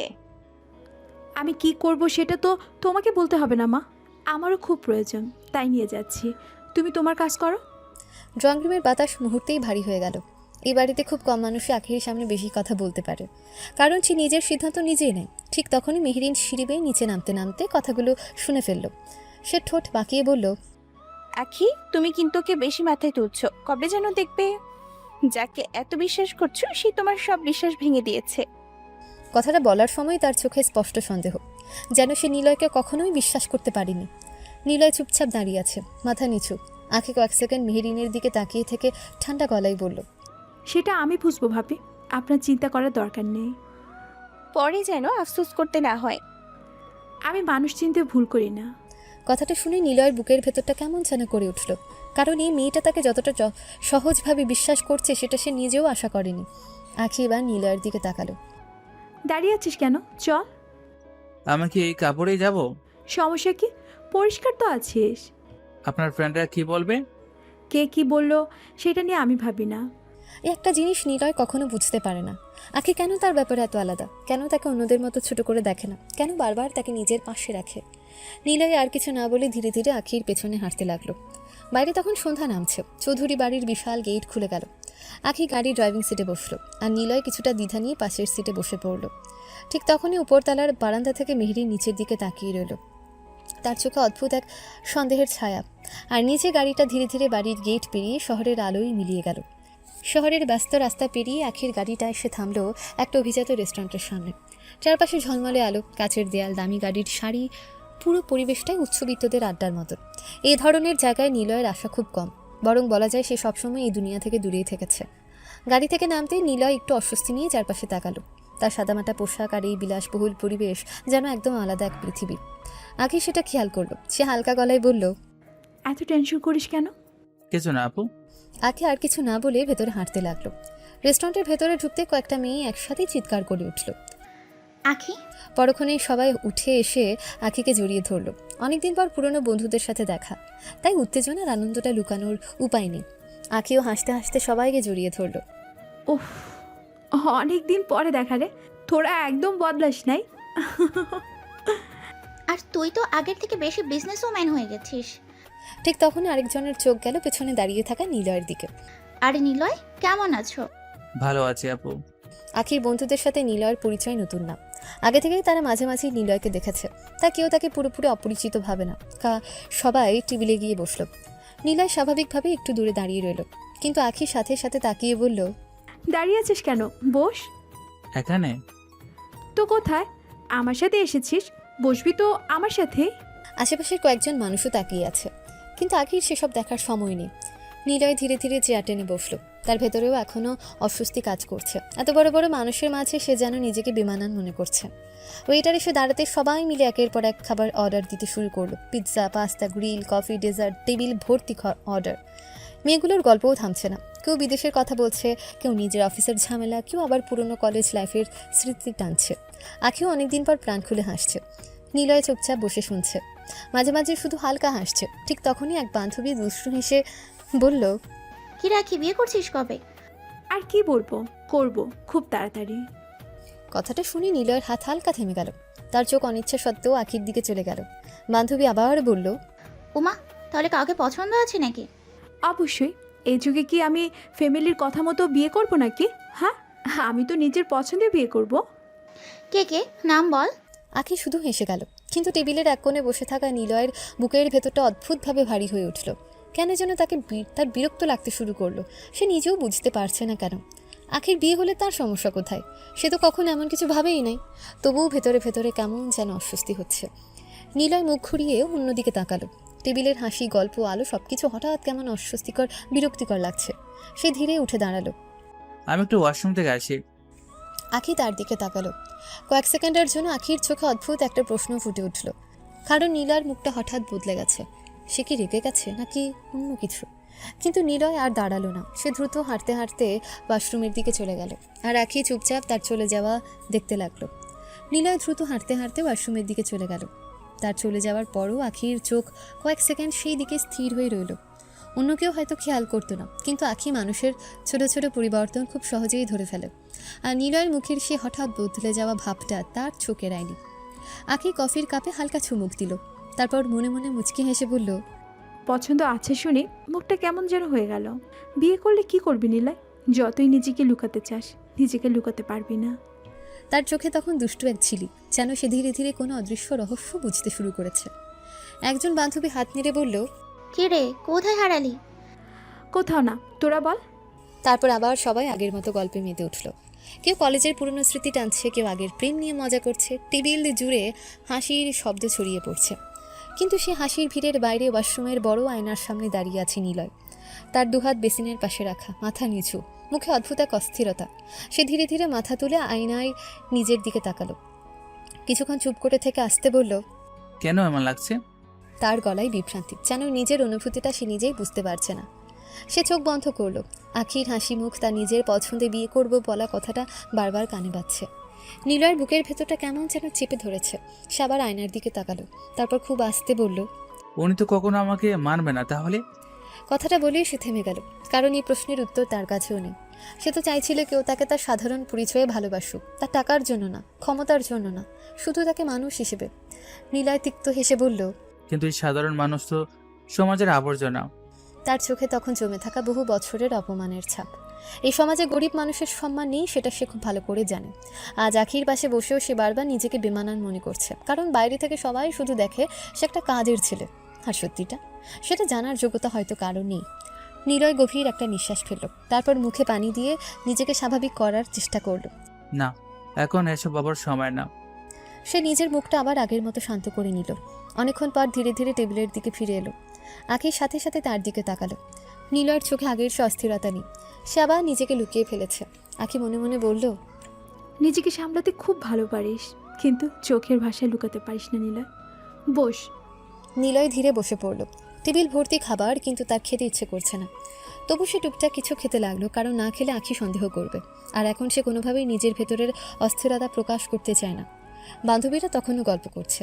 একজন হঠাৎ বলল, আচ্ছা আখি, তোর হবুবার দেখতে কেমন? সবাই আবার হেসে উঠল। আখিও হাসলো, কিন্তু এবার তার চোখ সরাসরি গিয়ে থামল নিলয়ের উপর। আর সে দৃষ্টিটা অনুভব করতেও নিলয়ের বুকের ভেতরটা আবার কেঁপে উঠল। টেবিল জুড়ে তখনও হাসি আর গল্পের রেশ চলছে।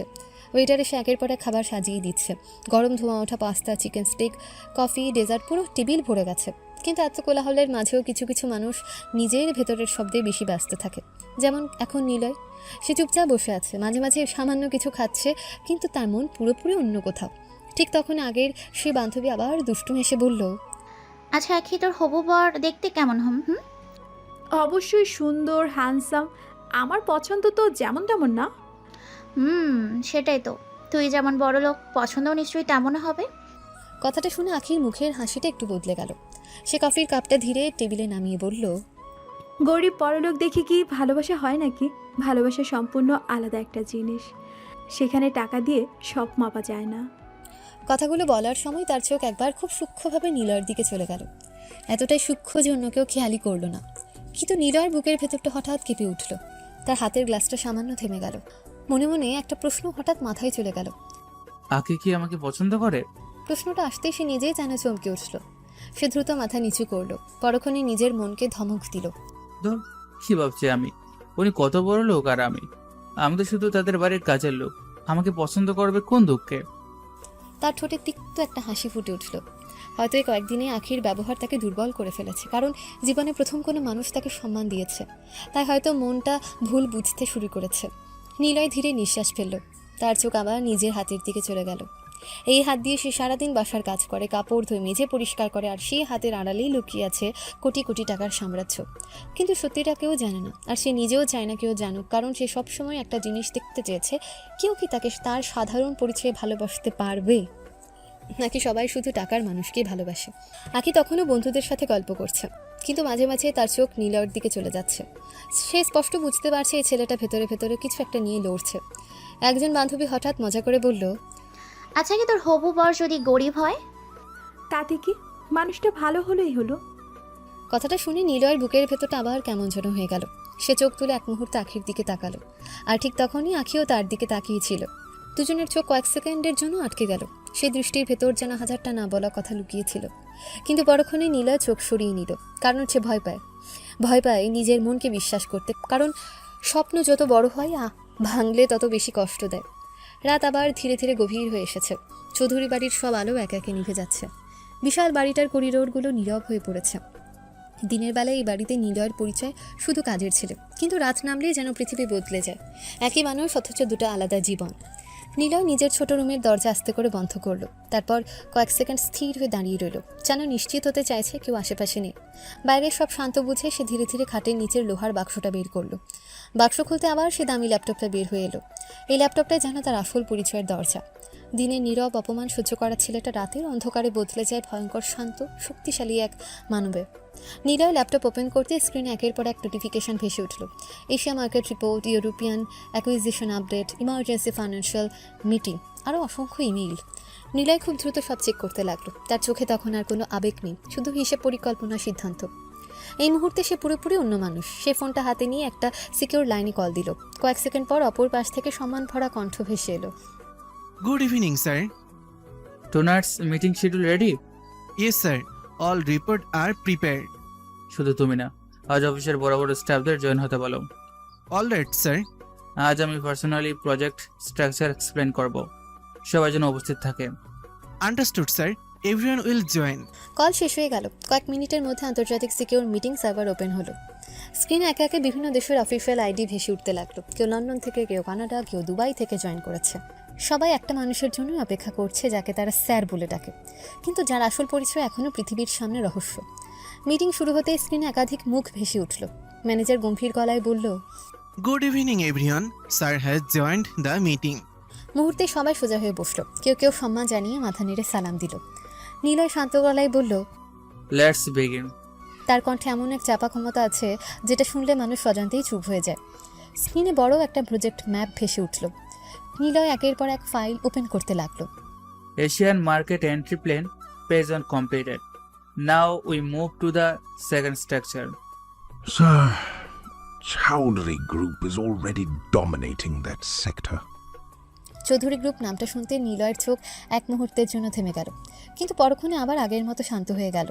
নিলয় ঠান্ডা গলায় বলল, dominating doesn't mean untouchable. Every empire has weak points, find them. Yes, sir.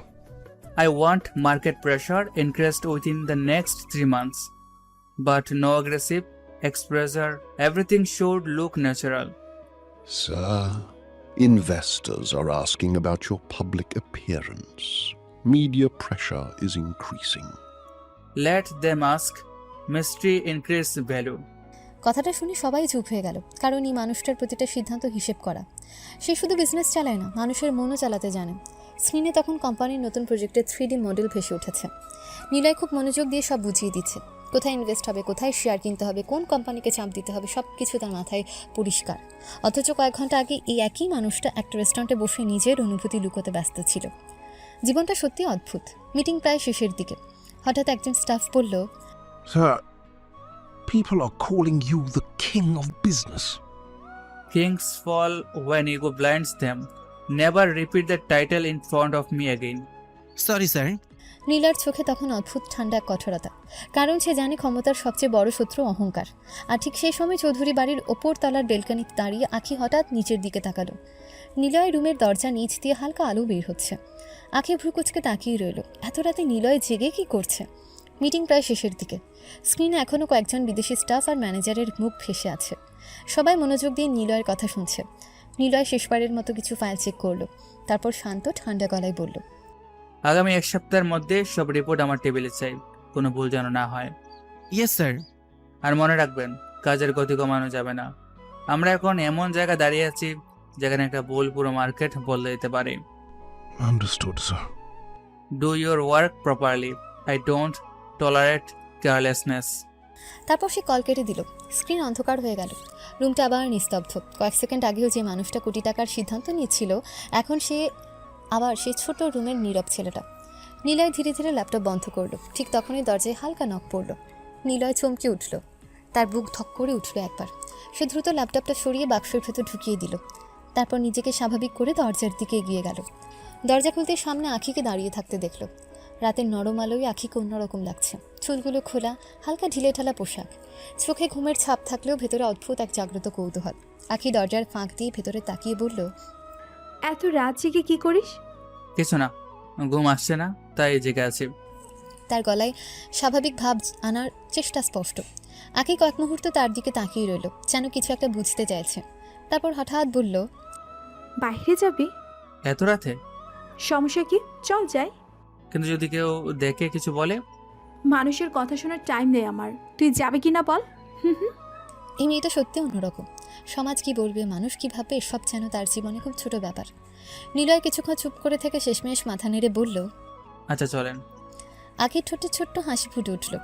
কিছুক্ষণ পর দুজন বাড়ির গেট পেরিয়ে রাস্তায় হাঁটছে। চারপাশ প্রায় ফাঁকা। রাত অনেক গভীর। শহরের ব্যস্ততা অনেকটাই থেমে গেছে। রাস্তার লাইটগুলো নরম হলুদ আলো ছড়িয়ে রেখেছে।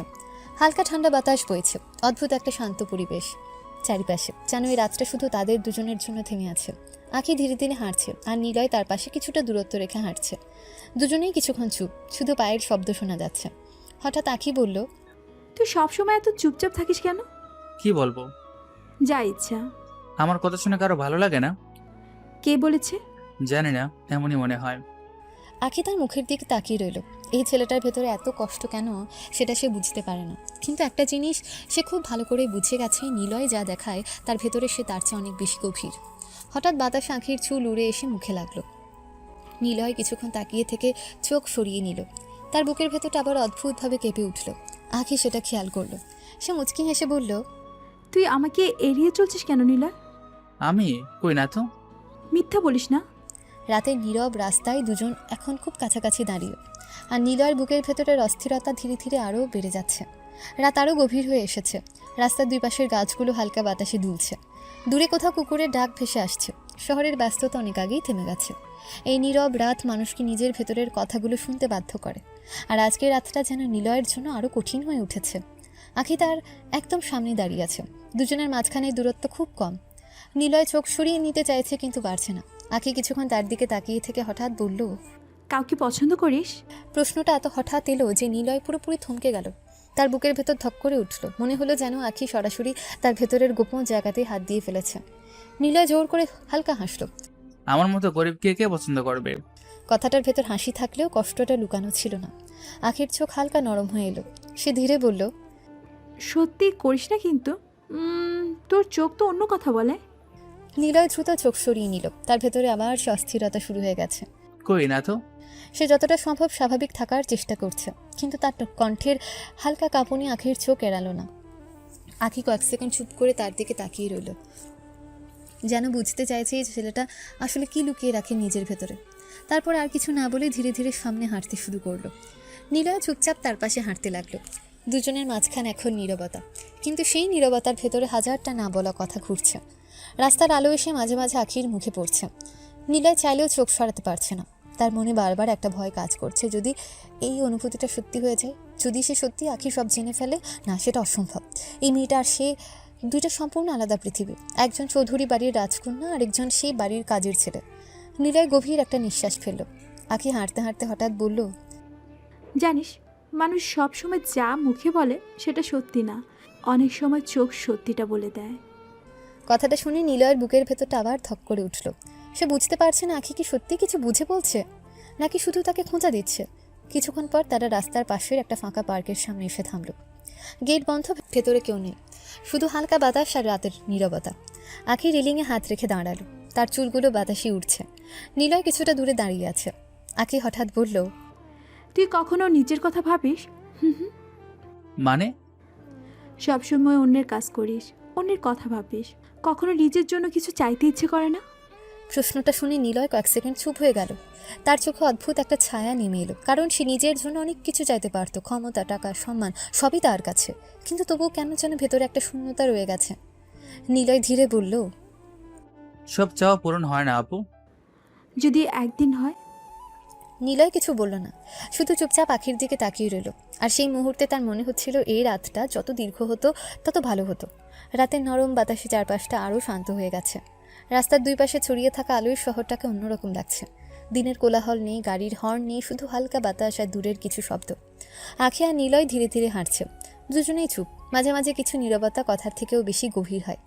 হঠাৎ আখির চোখ রাস্তার একটু দূরে গিয়ে থামল। একটা ছোট ফুচকার দোকান। রাত হলেও এখনও কয়েকজন দাঁড়িয়ে আছে, খাচ্ছে। ধোঁয়া উঠছে, মশলার গন্ধ বাতাসে আসছে। আখির চোখ চকচক করে উঠল। আয় নিলয়, চল ফুচকা খাই। এখন? হ্যাঁ এখন, সমস্যা কি? রাস্তার পাশে এসব খাবেন? পেটে সমস্যা হলে? কিচ্ছু হবে না, চল। বলে সে ছোট বাচ্চাদের মতো হাঁটতে হাঁটতে ফুচকার দোকানের দিকে চলে গেল। নিলয় কয়েক সেকেন্ড দাঁড়িয়ে থেকে মাথা নেড়ে তার পেছনে হাঁটল। ফুচকার দোকানের সামনে দাঁড়াতেই দোকানদার হাসি মুখে বলল, আপা আপা জাল কেমন দিব? অনেক ঝাল। না না, এত জাল দেন না, পরে আবার পেট ব্যথা করবে। তুই কি আমার ডাক্তার নাকি? পরে অসুস্থ হলে তো আমাকেই সামলাতে হবে। কথাটা শুনে আখি ঠোঁটের কোণে একটা অদ্ভুত হাসি ফুটল। সে কিছু না বলে চুপচাপ দাঁড়িয়ে রইল। ফুচকা তৈরি হতে লাগলো, চারপাশে হালকা মশলার গন্ধ। রাতে ঠান্ডা বাতাসের মধ্যে ছোট্ট রাস্তা, দোকানটার পরিবেশ যেন অদ্ভুত সুন্দর লাগছে। আখি প্রথম ফুচকাটা মুখে দিতেই চোখ বড় বড় করে বলল, উফ, এত মজা! নিলয় তাকিয়ে হেসে ফেলল। এই মেয়েটাকে দেখলে বোঝাই যায় না সে দেশের অন্যতম বড় ব্যবসায়ী পরিবারের মেয়ে। রাস্তার পাশে দাঁড়িয়ে ফুচকা খেতে তার কোনো সমস্যা নেই। আখি মুখ ভর্তি ফুচকা নিয়ে বলল, তুই খাচ্ছিস না কেন? আপনি খান। মুখ খোল। আমি নিজেই খেতে পারবো। বললাম মুখ খুলতে। আশেপাশে দু একজন মানুষ তাকিয়ে আছে। নিলয়ের বুকের ভেতরটা হঠাৎ অদ্ভুতভাবে কেঁপে উঠল। সে ধীরে ধীরে ফুচকাটা খেয়ে নিল। আখির সাথে সাথে হেসে ফেলল। দেখেছিস, কিচ্ছু হয় না। আপনারা নিয়ে সত্যি পারি না। তাও তো থাকিস আমার সাথে। কথাটা শুনে নিলয় কয়েক সেকেন্ড চুপ হয়ে গেল। কারণ সত্যিই তো, সে কেন সবসময় আখির পাশে থেকে যায়?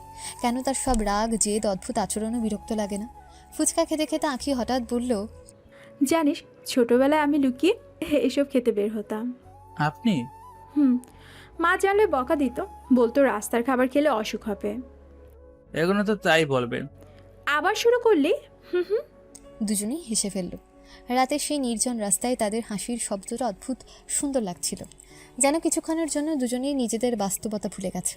না আছে ধনী গরিবের দূরত্ব, না আছে সমাজের দেয়াল, শুধু আছে দুটা মানুষ যারা অজান্তে একে অপরের দিকে একটু একটু করে এগিয়ে যাচ্ছে। রাত অনেক গভীর হয়ে গেছে। শহরের বেশিরভাগ আলো নিভে এসেছে। রাস্তা প্রায় ফাঁকা। আখিরা ধীরে ধীরে চৌধুরী বাড়ির বিশাল গেটের সামনে এসে থামল।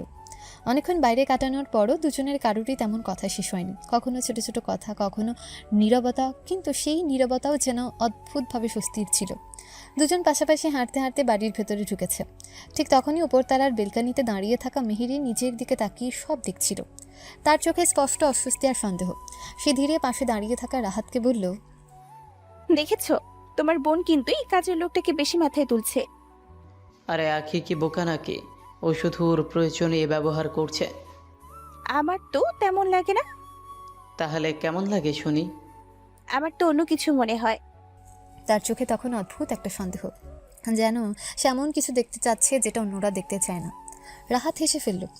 তুমি বেশি বোঝো, ঘুমাও এখন। মেহেরিন চুপ হয়ে গেল, কিন্তু তার চোখ এখনও নিচে। নিচে তখন আখি আর নিলয় বাড়ির ভেতর ঢুকছে। আখি দরজার সামনে দাঁড়িয়ে বলল, আজকে ভালো লাগলো, কি? এতদিন পর এভাবে ঘুরলাম। তার চোখে তখন একদম আলাদা নরম একটা অনুভূতি। নিলয় চোখ সরিয়ে ফেলল, কারণ সে যতই দূরে থাকতে চায় ততই যেন আখির দিকে টেনে যাচ্ছে কিছু একটা। নিলয় আসতে বলল, অনেক রাত হয়েছে, আপনি ঘুমান। আখি কয়েক সেকেন্ড তার দিকে তাকিয়ে থেকে মাথা নেড়ে নিজের রুমের দিকে চলে গেল।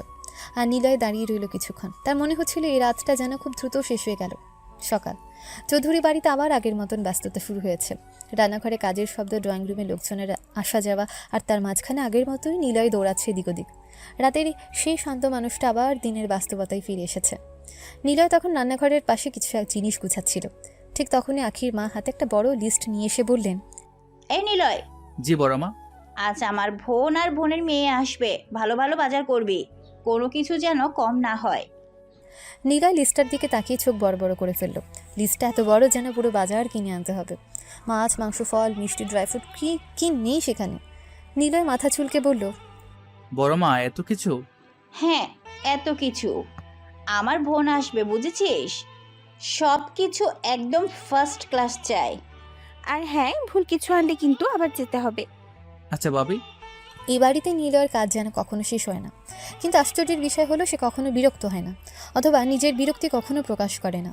ঠিক তখনই সিঁড়ি দিয়ে নিচে নামতে নামতে আখি বলল, এত সকালে আবার কি লিস্ট ধরাইছো? বাজারে যাবে, তিথি আসবে আজ। উফ, এত বড় লিস্ট! তিথি আসবে তো, সব ভালো ভালো হতে হবে। আখি নীলর দিকে তাকালো। ছেলেটার মুখে ক্লান্তি থাকলেও সে কিছু বলছে না। আখি ধীরে ধীরে বলল, একা পারবে? পারবো। তার সেই শান্ত হাসিটা দেখে আখির বুকের ভেতর অদ্ভুত একটা অনুভূতি হলো। কারণ এই ছেলেটা কখনোই নিজের কষ্টের কথা বলে না, কিন্তু তার চোখে মাঝে মাঝে সব বলে দেয়। সকালে রোদ তখন পুরোপুরি ছড়িয়ে পড়েছে। চৌধুরী বাড়ির সামনে বড় বড় গাড়ি আসা যাওয়া করছে। বাড়ির ভেতরে অতিথি আসার প্রস্তুতি চলছে জোরে সোরে। আর নিলয় দুই হাতে কয়েকটা বড় ব্যাগ নিয়ে বাজারের দিকে হাঁটছে। এই বাড়িতে যখনই কোনো অতিথি আসে তখন যেন পুরো যুদ্ধ শুরু হয়ে যায়। আর সেই যুদ্ধের সবচেয়ে বড় সৈনিক নিলয়। তার হাতে বিশাল লিস্ট, কোথাও মাছ, কোথাও মাংস, কোথাও বিদেশি ফল, সব কিছু কিনতে হবে। নিলয় এক দোকান থেকে আরেক দোকান ঘুরছে, দাম ঠিক করছে, জিনিস চেক করছে, ব্যাগ ভর্তি করছে। কপালে তার ঘাম ভিজে গেছে, কিন্তু এত কিছুর মাঝেও তার মাথার ভেতর অন্য হিসেবে চলতে থাকে। কারণ সে শুধু বাজার করা মানুষ না, একটা বিশাল সাম্রাজ্যের প্রতিটা সিদ্ধান্ত তার মাথায় ঘুরে। ঠিক তখনই তার পকেটের ভেতর লুকিয়ে রাখা সেই দামি ফোনটা ভাইব্রেট করতে শুরু করলো। নিলয় চারপাশে তাকিয়ে একটু নিরিবিলি জায়গায় গেল, তারপর দ্রুত কল রিসিভ হলো। হ্যাঁ বলো। Sir, there's a serious problem. You need to come immediately. এখন? Yes, sir. The investors are panicking.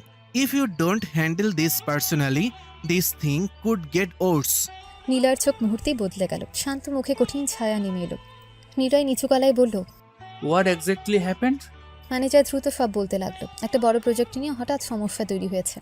বিদেশি পার্টনাররা সিদ্ধান্ত বদলাতে চাইছে, কোটি কোটি টাকার ঝুঁকি। নিলয় চোখ বন্ধ করে কয়েক সেকেন্ড ভাবলো। তার সামনে তখন বাজারের ব্যাগ আর মাথার ভেতরে আন্তর্জাতিক বিজনেস ক্রাইসিস। নিলয় আসতে বলল, এখন কিভাবে যাব? Sir, you have to come. There's no other way. Niloy গভীর নিঃশ্বাস ফেলল। তার জীবনের সবচেয়ে কঠিন ব্যাপার হলো একসাথে দুটো জীবন সামলানো। একদিকে কোটি টাকার সাম্রাজ্য, অন্যদিকে একটা বাড়ির কাজের ছেলের পরিচয়। সে দ্রুত সিদ্ধান্ত নিল। Fine, arrange everything, I am coming. Call কেটে গেল। কয়েক মিনিট পর একটা কালো গাড়ি এসে থামলো বাজারের পাশের রাস্তায়। নিলয় খুব সাবধানে চারপাশ দেখে গাড়িতে উঠে গেল। শহরের এক অভিজাত বিল্ডিং, উঁচু কাঁচের দেয়াল, কড়া নিরাপত্তা, বিশাল অফিস। নিলয় দ্রুত ভেতরে ঢুকতে সবাই সম্মান নিয়ে দাঁড়িয়ে গেল। Good morning sir. এই জায়গায় কেউ তাকে কাজের ছেলে বলে না। এখানে সে সিদ্ধান্ত নেয়, আদেশ দেয়, সবাই সেটা মেনে নেয়। মিটিং রুমে ঢুকতে কয়েকজন বিদেশি ইনভেস্টার স্ক্রিনে অপেক্ষা করছে। ম্যানেজার উদ্বিগ্ন মুখে এগিয়ে এলো। Sir, they are threatening to pull out the investment. Relax, let me handle ইট। তার গলায় এমন আত্মবিশ্বাস ছিল যে রুমের সবার মুখের টেনশন একটু কমে গেল। মিটিং শুরু হলো। ইনভেস্টরদের একজন কঠিন গলায় বলল, We are losing trust in this project. Niloy একদম শান্তভাবে সব রিপোর্ট সামনে রাখলো। তারপর একের পর এক ডাটা চার্ট প্রজেকশন দেখাতে লাগলো। মাত্র আধা ঘন্টার মধ্যে পুরো পরিস্থিতি ঘুরে গেল। যারা কয়েক মিনিট আগেও চুক্তি ভাঙতে চাইছিল তারাই আবার নতুন শর্তে রাজি হয়ে গেল। ম্যানেজার বিস্মিত চোখে তাকিয়ে রইল, কারণ এই মানুষটা অসম্ভব জিনিসও খুব সহজে সামলে নেয়। মিটিং শেষ হতে সবাই স্বস্তির নিঃশ্বাস ফেলল। ম্যানেজার সম্মান নিয়ে বলল, Sir, honestly, without you, this company would collapse. Emotional কথা কম বলে কাজের দিকে ফোকাস করুন। কথাটা বলে সে আবার ঘড়ির দিকে তাকালো। তার মনে পড়লো চৌধুরী বাড়িতে এখন ঝড় শুরু হয়ে গেছে নিশ্চয়ই। অনেক কষ্টে আবার বাজার শেষ করে নিলয় বাড়ি ফিরল। 2 হাতে বড় বড় ব্যাগ, ঘামে পুরো শরীর ভিজে গেছে। বাড়ির ভেতরে ঢুকতে আখির মায়ের চিৎকার ভেসে এলো। এই নিলয়, গলার আওয়াজ শুনেই বোঝা যাচ্ছে তিনি রাগে ফুঁসছেন। নিলয় ব্যাগগুলো নামিয়ে বলল, জি বড় মা। কোথায় ছিলি এতক্ষণ? আমার বোনের আসার সময় হয়ে যাচ্ছে আর তুই এখন আসছিস? রান্না করবে কখন? বড় মা, জ্যাম ছিল। মিথ্যা কথা বলিস না। বাজার করতে কি সারাদিন লাগে? আমি তো বলেছিলাম ওকে বেশি বিশ্বাস করা ঠিক না। নিলয় চুপচাপ দাঁড়িয়ে রইল। কয়েক ঘন্টা আগেও যে মানুষটা কোটি টাকার মিটিং সামলাচ্ছিল, এখন সে মাথা নিচু করে বকা শুনছে। জীবন সত্যিই অদ্ভুত। আখির মা থামছেনই না। এই বাড়িতে তোকে খাওয়াই, রাখি, আর তুই কাজের সময় গায়েব হয়ে থাকিস। সরি বড় মা, আর হবে না। ঠিক তখনই সিঁড়ি দিয়ে নিচে নামতে নামতে আখি সব শুনে ফেলল। সে কয়েক সেকেন্ড চুপচাপ নিলয়ের দিকে তাকিয়ে রইল। ছেলেটার মুখে ক্লান্তি স্পষ্ট, কিন্তু তবুও সে একটাও প্রতিবাদ করছে না। চৌধুরী বাড়িতে তখন যেন এক অদ্ভুত ব্যস্ততার ঝড় চলছে। রান্নাঘর থেকে হাঁড়ি পাতিলের শব্দ, কাজের লোকদের দৌড়াদৌড়ি আর বারবার আখির মায়ের নির্দেশ, সব মিলিয়ে পুরো বাড়ি সরগরম। এই বাড়িতে অতিথি মানে আলাদা আয়োজন, আর সে আয়োজন মানে চাপ, তাড়াহুড়ো আর এক অদৃশ্য প্রতিযোগিতা। কে কত ভালোভাবে সব সামলাতে পারে। নীলা চুপচাপ রান্নাঘরের সামনে দাঁড়িয়ে আছে। তার হাতে এখনও বাজারের ব্যাগ কিছুটা পড়ে আছে, কিন্তু তার মুখে ক্লান্তি থাকলেও চোখে কোনো অভিযোগ নেই। ঠিক তখনই আখি সিঁড়ি বেয়ে নিচে নেমে এলো। সে একবার রান্নাঘরের ব্যস্ততা দেখলো, তারপর আখির মায়ের দিকে তাকালো। মা, এখন অনেক সময় আছে, আর কাজের লোকেরা তো বসে থাকবে না, রান্নার সময় মতোই হয়ে যাবে। এখন আবার তুই ওর পক্ষে কথা বলিস না আখি? আমি পক্ষে বলছি না মা, সত্যিটা বলছি। আখির কণ্ঠে কোনো রাগ নেই, কিন্তু একটা স্পষ্ট দৃঢ়তা আছে। সে ধীরে ধীরে রান্নাঘরের দিকে তাকিয়ে বলল, এরা কাজ জানে, 1 ঘন্টায় সব রান্না শেষ হয়ে যাবে। রান্নাঘরের কাজের মহিলারা ইতোমধ্যে দ্রুত কাজ শুরু করে দিয়েছে। মাছ কাটা, মাংস মশলা দেওয়া, সবজি কাটা, সব কিছু একসাথে চলছে, যেন তারা এই চাপের মধ্যে অভ্যস্ত। নীলয় একবার চুপচাপ আখির দিকে তাকালো, তারপর আবার কাজে মন দিল। আশ্চর্যের বিষয়, এই বাড়ির ভেতর সবচেয়ে বেশি চাপ যার উপর পড়ে সে কখনোই নিজের জন্য কথা বলে না, কিন্তু আজ আখি তার পক্ষে কথা বলছে। ঠিক তখনই গেটের বাইরে গাড়ির শব্দ শোনা গেল। কয়েকটা দামি গাড়ি একসাথে ঢুকছে। আখির মার সাথে সাথে ঘাবড়ে গিয়ে বলল, ওরা চলে এসেছে। সবাই তাড়াহুড়ো করে গেটের দিকে ছুটল। আখির খালারা এসে গেছে। বছরের পর বছর পর দেখা হওয়ায় বাড়ির পরিবেশ হঠাৎ বদলে গেল। গেট খুলতে দুজন মহিলা হাসি মুখে ভেতরে ঢুকলেন। আরে আপা, কত বছর দেখি না, আখি কোথায়? আমার রাজকন্যা কই? এই যে, আসো আসো, অনেকদিন পর এলেন তো। মুহূর্তে আখির মায়ের রাগ চিৎকার সব গায়েব। তার মুখ এখন শুধু হাসি আর আপ্যায়নের ব্যস্ততা, কেননা অতিথি এসেছে। আর এই বাড়িতে অতিথি মানে সম্মান দেখানো আর নিজেকে প্রমাণ করার একটা সুযোগ। আখি পাশে দাঁড়িয়ে সব দেখছিল। তার চোখে একটু বিরক্তি ফুটে উঠলেও কিছু বলল না। নিলয় তখন চুপচাপ একপাশে দাঁড়িয়ে আছে। তার হাতে এখনও কিছু প্লেট সাজানোর কাজ বাকি, কিন্তু কেউ তার দিকে খেয়ালও করছে না। এই দৃশ্যটা তার জন্য নতুন না। অতিথি এলেই সে যেন অদৃশ্য হয়ে যায়। আখির মা অতিথিদের নিয়ে ভেতরে ঢুকে গেলেন। এই বাড়িটা তো আগের চেয়ে আরো বড় হয়ে গেছে। আরে আখি কোথায়? ওকে দেখি। খালা। সবাই তাকে জড়িয়ে ধরল। হাসি, গল্প, প্রশংসা, পুরো ড্রয়িং রুম ভরে গেল। কিন্তু সেই ভিড়ের এক কোণে নিলয় চুপচাপ কাজ করছে, যেন সেই বাড়িরই কেউ কোনো অংশ না, যেন সে শুধু একটা ছায়া যে কাজ করে যায় আর কেউ খেয়ালও করে না। আখি একবার তার দিকে তাকালো। তার চোখে হালকা একটা থেমে যাওয়া ভাব, কিন্তু পরক্ষণে আবার অতিথিদের দিকে মন দিল, কারণ এই মুহূর্তে তার সামনে পরিবারের সম্মান। আর নীলার মতো ছোট বিষয়গুলো এখন গুরুত্বপূর্ণ না। তবু কোথাও একটা অদ্ভুত অনুভূতি আখির ভেতরে থেকে গেল, যেটা সে নিজেও ঠিকভাবে বুঝতে পারছে না। দুপুরে পুরো চৌধুরী বাড়ি আবার জমজমাট হয়ে গেল। খাবারের টেবিল ভরে গেছে নানা রকম পদে, গরম ভাত, মাংস, মাছ, ডাল, মিষ্টি, ফল, যেন কোনো বড় উৎসব চলছে। অতিথি মানেই বাড়িতে রাজকীয় আপ্যায়ন, আর এই আপ্যায়নের পেছনে যাদের সবচেয়ে বেশি দৌড়াতে হয় তাদের নাম কেউ উচ্চারণও করে না। নীলয় চুপচাপ এক কোণ থেকে খাবার সার্ভ করছে। তার মুখে কোনো অভিযোগ নেই, শুধু একটা শান্ত অভ্যেস। আখির খালারা হাসতে হাসতে খাচ্ছে, গল্প করছে, বাড়ির প্রশংসা করছে। আখির মা একেবারে ব্যস্ত, কার কাপে পানি কম, কার প্লেটে খাবার বেশি দরকার সব দেখভাল করছে। আখি টেবিলে বসে আছে, কিন্তু তার চোখ মাঝে মাঝে অজান্তেই নিলয়ের দিকে চলে যাচ্ছে। সে লক্ষ্য করছে ছেলেটা নিজের জন্য একটু থামে না। দুপুরে খাবার শেষ হতে হতে আর অনেকটা সময় পার হয়ে গেল। সবাই একসাথে উঠল। আচ্ছা, আজ তাহলে যাই, আবার আসবো। আখি, নিজের খেয়াল রাখিস। আখির মা হাসি মুখে সবাইকে বিদায় দিলেন। আবার সে ব্যস্ততা শেষে এক ধরনের ফাঁকা নীরবতা নেমে এলো বাড়িতে। গাড়িগুলো চলে যেতে লাগলো একে একে। আখি দূরে দাঁড়িয়ে থেকে সব তাকিয়ে রইল। নিলয় তখনও কোথাও এক কাজ শেষ করছে। রাত নামতে চৌধুরী বাড়ির চারপাশ আবার শান্ত হলো। সব আলো নিভে গেছে ধীরে ধীরে, শুধু ছাদের উপর হালকা বাতাস বইছে। নিলয় ছাদের রিলিং ধরে দাঁড়িয়ে আছে, চোখে গভীর ক্লান্তি, কিন্তু মাথা এখনো কাজের চিন্তায় ভরা। দিনের মানুষটা রাতে এসে নিজের ভেতরের পৃথিবীতে হারিয়ে যায়। ঠিক তখনই পেছন থেকে পায়ের শব্দ শোনা গেল। নিলয় ঘুরে তাকাতেই দেখলো আখি ধীরে ধীরে ছাদের দিকে আসছে। আখি কাছে এসে দাঁড়িয়ে বলল, এত রাতে কি করিস এখানে? কিছু না, এমনি। আখি তার পাশে এসে রিলিংয়ে হাত রাখলো। রাতের বাতাসে তার চুল হালকা উঠছে।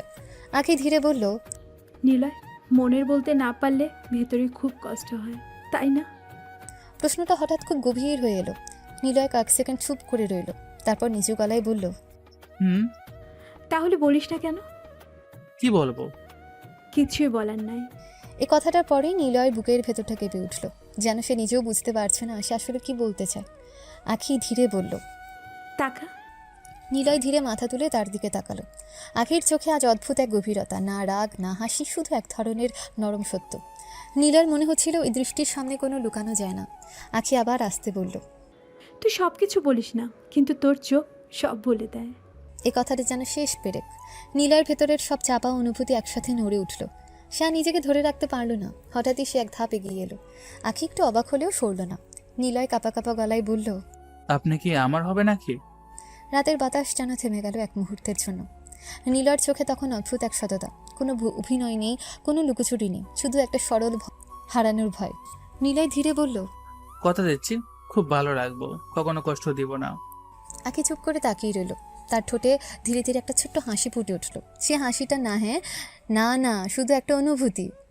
নীলয় সেটা দেখে একটু থমকে গেল। তার মনে হলো হয়তো সে রাজি।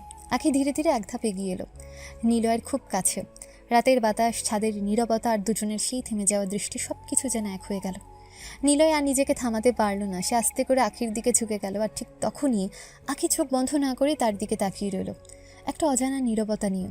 নীলয় তার ভালোবাসার প্রথম পরশ দিয়ে দিল আখির ঠোঁটে। আখি চোখ খোলা রেখেই তা অনুভব করল। সকালে সূর্য উঠতে চৌধুরী বাড়ির ড্রয়িং রুমে টিভি অন ছিল। সবাই নাস্তা করতে করতে খবর দেখছিল। সকাল মানেই বাড়িতে শুধু নাস্তা না, খবর, আলোচনা, নতুন নতুন উত্তেজনা। হঠাৎ নিউজ চ্যানেলে বড় ব্রেকিং শিরোনাম ভেসে উঠল। Breaking news. Year's top business empire declared. Not Chowdhury Group, but Emerald Global. মুহূর্তে পুরো রুম থমকে গেল। চা কাপ হাতে সবাই যেন একসাথে স্থির হয়ে গেল। আখির বাবা ভ্রু কুঁচকে টিভির দিকে তাকিয়ে বললেন, কি বলছে এগুলো? চৌধুরী গ্রুপ না। This year's biggest global business success belongs to Emerald Global. However, the identity of the owner remains completely unknown. No public appearance has ever been recorded. শেষ লাইনটা যেন রুমের বাতাস ভারী করে দিল। কেউ তাকে আজ পর্যন্ত দেখেনি, কথাটাই সবচেয়ে বেশি চমকে দিল সবাইকে। আখির বাবা টিভির দিকে তাকিয়ে বললেন, এটা অসম্ভব। এত বড় কোম্পানি, অথচ মালিক অজানা। দেখেছ তো, হেলাফেলা করলে কি হয়। আজকে কেউ নেই সামনে দাঁড়ানোর মতো, সব নামই মুছে গেছে। তার কণ্ঠে স্পষ্ট অহংকার আর আক্ষেপ মিশেছিল। ঠিক তখনই আখি ধীরে চা কাপ নামিয়ে টিভির দিকে তাকালো। তার মুখে কোনো অবাক ভাব নেই, কোনো উত্তেজনাও নেই, শুধু এক ধরনের শান্ত চিন্তা। আখি ধীরে বলল, বাবা, সে হয়তো আসলে ভালো কাজ করেছে, তাই সাফল্য পেয়েছে। এসব নিয়ে রাগারাগি করে কি হবে? যে যার যোগ্য, তাকে তো তাই পাওয়া উচিত। আখির কথাগুলো যেন আগুনের ঘরে ঠান্ডা পানি ঢেলে দিল। আখির মা অবাক হয়ে বললেন, আখি, তুই এভাবে বলছিস? তুমি তো আগেই বলতে বড় বড় কোম্পানি মানেই বড় মানুষ, এখন হঠাৎ এই কথা? সবাই যেন বিশ্বাসই করতে পারছে না এই সেই আখি যে সবসময় নিজের মতামত জোরে বলতো, রাগ করতো, বিতর্ক করতো। আজ সে একদম শান্ত। আখি ধীরে চায়ের কাপ হাতে নিল। তার চোখ একটু দূরে, জানালার বাইরে। আখি আসতে বলল, মানুষকে তার কাজে বিচার করা উচিত, নাম দিয়ে না। এই কথাটা শুনেই রুমে আবার নীরবতা নেমে এলো। আখির বাবা কিছু বলার জন্য মুখ খুলে আবার থেমে গেলেন, কারণ আখির কণ্ঠে ছিল এক অদ্ভুত দৃঢ়তা, যেটা তর্ক করার মতো না, শুধু বোঝার মতন। কিন্তু আখির ভেতরের এই শান্ত পরিবর্তনটা কেউ বুঝতে পারলো না। সে কাকে নিয়ে ভাবছে, কেন সে হঠাৎ এত শান্ত হয়ে গেছে, আর কেন তার চোখে আজ অদ্ভুত এক শূন্যতা আর ভাবনা মিশে আছে। সকালে সে খবরের পর চৌধুরী বাড়িতে একটা অদ্ভুত চাপ ও উত্তেজনা ছড়িয়ে আছে। টিভি এখনও বন্ধ হয়নি, কিন্তু কেউ আর সেদিকে মন দিচ্ছে না। কিছু খবর শুধু তথ্য বদলায় না, মানুষকেও নাড়িয়ে দেয়। আর আজকের খবরটা ঠিক সেটাই করেছে। বিকেলে আখি ধীরে ধীরে সিঁড়ি বেয়ে নিচে নামলো। তার হাঁটার ভঙ্গি স্বাভাবিক, কিন্তু চোখে এক অদ্ভুত দৃঢ়তা। ড্রয়িং রুমে সবাই তখনও বসে আছে। আখির বাবা, মা, মেহেরিন সবাই একসাথে তার দিকে তাকালো। আখি সোজা এসে মাঝখানে দাঁড়ালো। এক মুহূর্ত নীরবতা। তারপর সে শান্ত গলায় বলল, তোমাদের একটা সিদ্ধান্ত জানানোর আছে। কি সিদ্ধান্ত? আমি নিলয়কে বিয়ে করতে চাই। মুহূর্তেই পুরো রুম যেন বিস্ফোরিত হয়ে গেল। আখির মা চিৎকার করে উঠল, কি বললি তুই? আখি, তোমার মাথা খারাপ নাকি? এক সেকেন্ডের জন্য সবাই যেন বিশ্বাসই করতে পারছে না যে তারা শুনছে। আখি একদম শান্ত, একটু কাঁপছে না তার কণ্ঠ। সে মায়ের দিকে তাকিয়ে বলল, লাফালাফি করার দরকার নেই মা, আমি যা বলেছি তাই হবে। তুই জানিস ওকে? ও তো এবারের কাজের লোক। না মা, ও কোনো কাজের লোক না। আখি, তুমি কি বলছো? ও তো সকালে যে কোম্পানির কথা হচ্ছিল, নিলয় সেই কোম্পানির মালিক। এক মুহূর্ত পুরো রুমে যেন বাতাস থেমে গেল। আখির বাবা চেয়ার থেকে আধা উঠে আবার বসে গেলেন। আখির মা চোখ বড় বড় করে তাকিয়ে রইলেন। মেহেরিন তো প্রায় বাকরুদ্ধ। এমেরাল্ড গ্লোবাল, এই নামটা আবার সবার মনে ভেসে উঠল। সে অদৃশ্য অজানা মালিক, যার নাম শুনে সবাই অবাক হয়েছিল কয়েক মিনিট আগে। আর এখন আখি বলছে সেই বাড়ির কাজের ছেলে নিলয়। এই নিলয় সেই মানুষ। ঠিক তখনই দরজার পাশে দাঁড়িয়ে থাকা নিলয় সব শুনে ফেলল। তার চোখে স্পষ্ট ধাক্কা। সে এক পা এগিয়ে এসেছিল, কিন্তু থেমে গেল, কারণ সে নিজেও বিশ্বাস করতে পারছে না আখি এটা জানলো কিভাবে। আখি সোজা নিলয়ের দিকে তাকালো। তার চোখে কোনো ভয় নেই, কোনো সন্দেহ নেই, শুধু এক ধরনের নিশ্চিত বিশ্বাস। আখি ধীরে বলল, নিলয় শুধু আমার জন্য এ বাড়িতে এসেছে, কাজের লোকের কাজ করছে আর নিজের পরিচয় লুকিয়েছে। তার কথাগুলো একে একে যেন সবার বাস্তবতাকে নাড়িয়ে দিচ্ছে। আখি একদম শেষ করে বলল, আশা করি আর কিছু জানার নাই। রুমে আবার নীরবতা। এবার সেই নীরবতা শুধু অবাক না, একটা ভয় মেশানো নীরবতা। নীলার চোখ আখির দিকে স্থির হয়ে আছে। তার বুকের ভেতর অজানা একটা ঝড়। সে বুঝতে পারছে না আখি এটা জানলো কিভাবে, আর কেনই বা সে এত নিশ্চিন্তভাবে তার পাশে দাঁড়িয়ে আছে। সব সত্যি জানার পর বাড়ির সবাই লজ্জিত হলো। একে একে তাদের ব্যবহারের জন্য ক্ষমা চাইলো। চৌধুরী বাড়ির ছাদটা আজ অন্যরকম শান্ত। হালকা ঠান্ডা বাতাস বইছে। দূরে শহরের আলো ঝাপসা হয়ে জ্বলছে। এই রাতগুলোই মানুষের ভেতরের সবচেয়ে সত্য অনুভূতিগুলো বের করে আনে, যেগুলো দিনের আলোতে লুকানো থাকে। নিলয় ছাদের রেলিং ধরে দাঁড়িয়ে আছে। তার চোখে আজ আগের সেই অস্থিরতা নেই, আছে শুধু একটা প্রশ্ন ভরা দৃষ্টি। ঠিক তখনই আখি এসে তার পাশে দাঁড়ালো। নীরবতা ভাঙল নিলয়। আপনি এত কিছু কিভাবে জানলেন আখি? তার কণ্ঠ অবাক হওয়ার সাথে সাথে এক ধরনের হালকা ভয়ও মিশে আছে। আখি কিছুক্ষণ চুপ করে থাকলো, তারপর ধীরে ধীরে এগিয়ে এসেই নিলয়ের গলায় মাথা রাখলো। যে আমার পর হবে তার খোঁজ আমি রাখবো না। কথাটা এত সহজ, এত স্বাভাবিকভাবে বললো যেন এটা কোনো রহস্যই না। নিলয় একটু থমকে গেল। যদি আমি গরিব হতাম? সমস্যা কি, সারা জীবন ঘর জামাই রেখে দিতাম।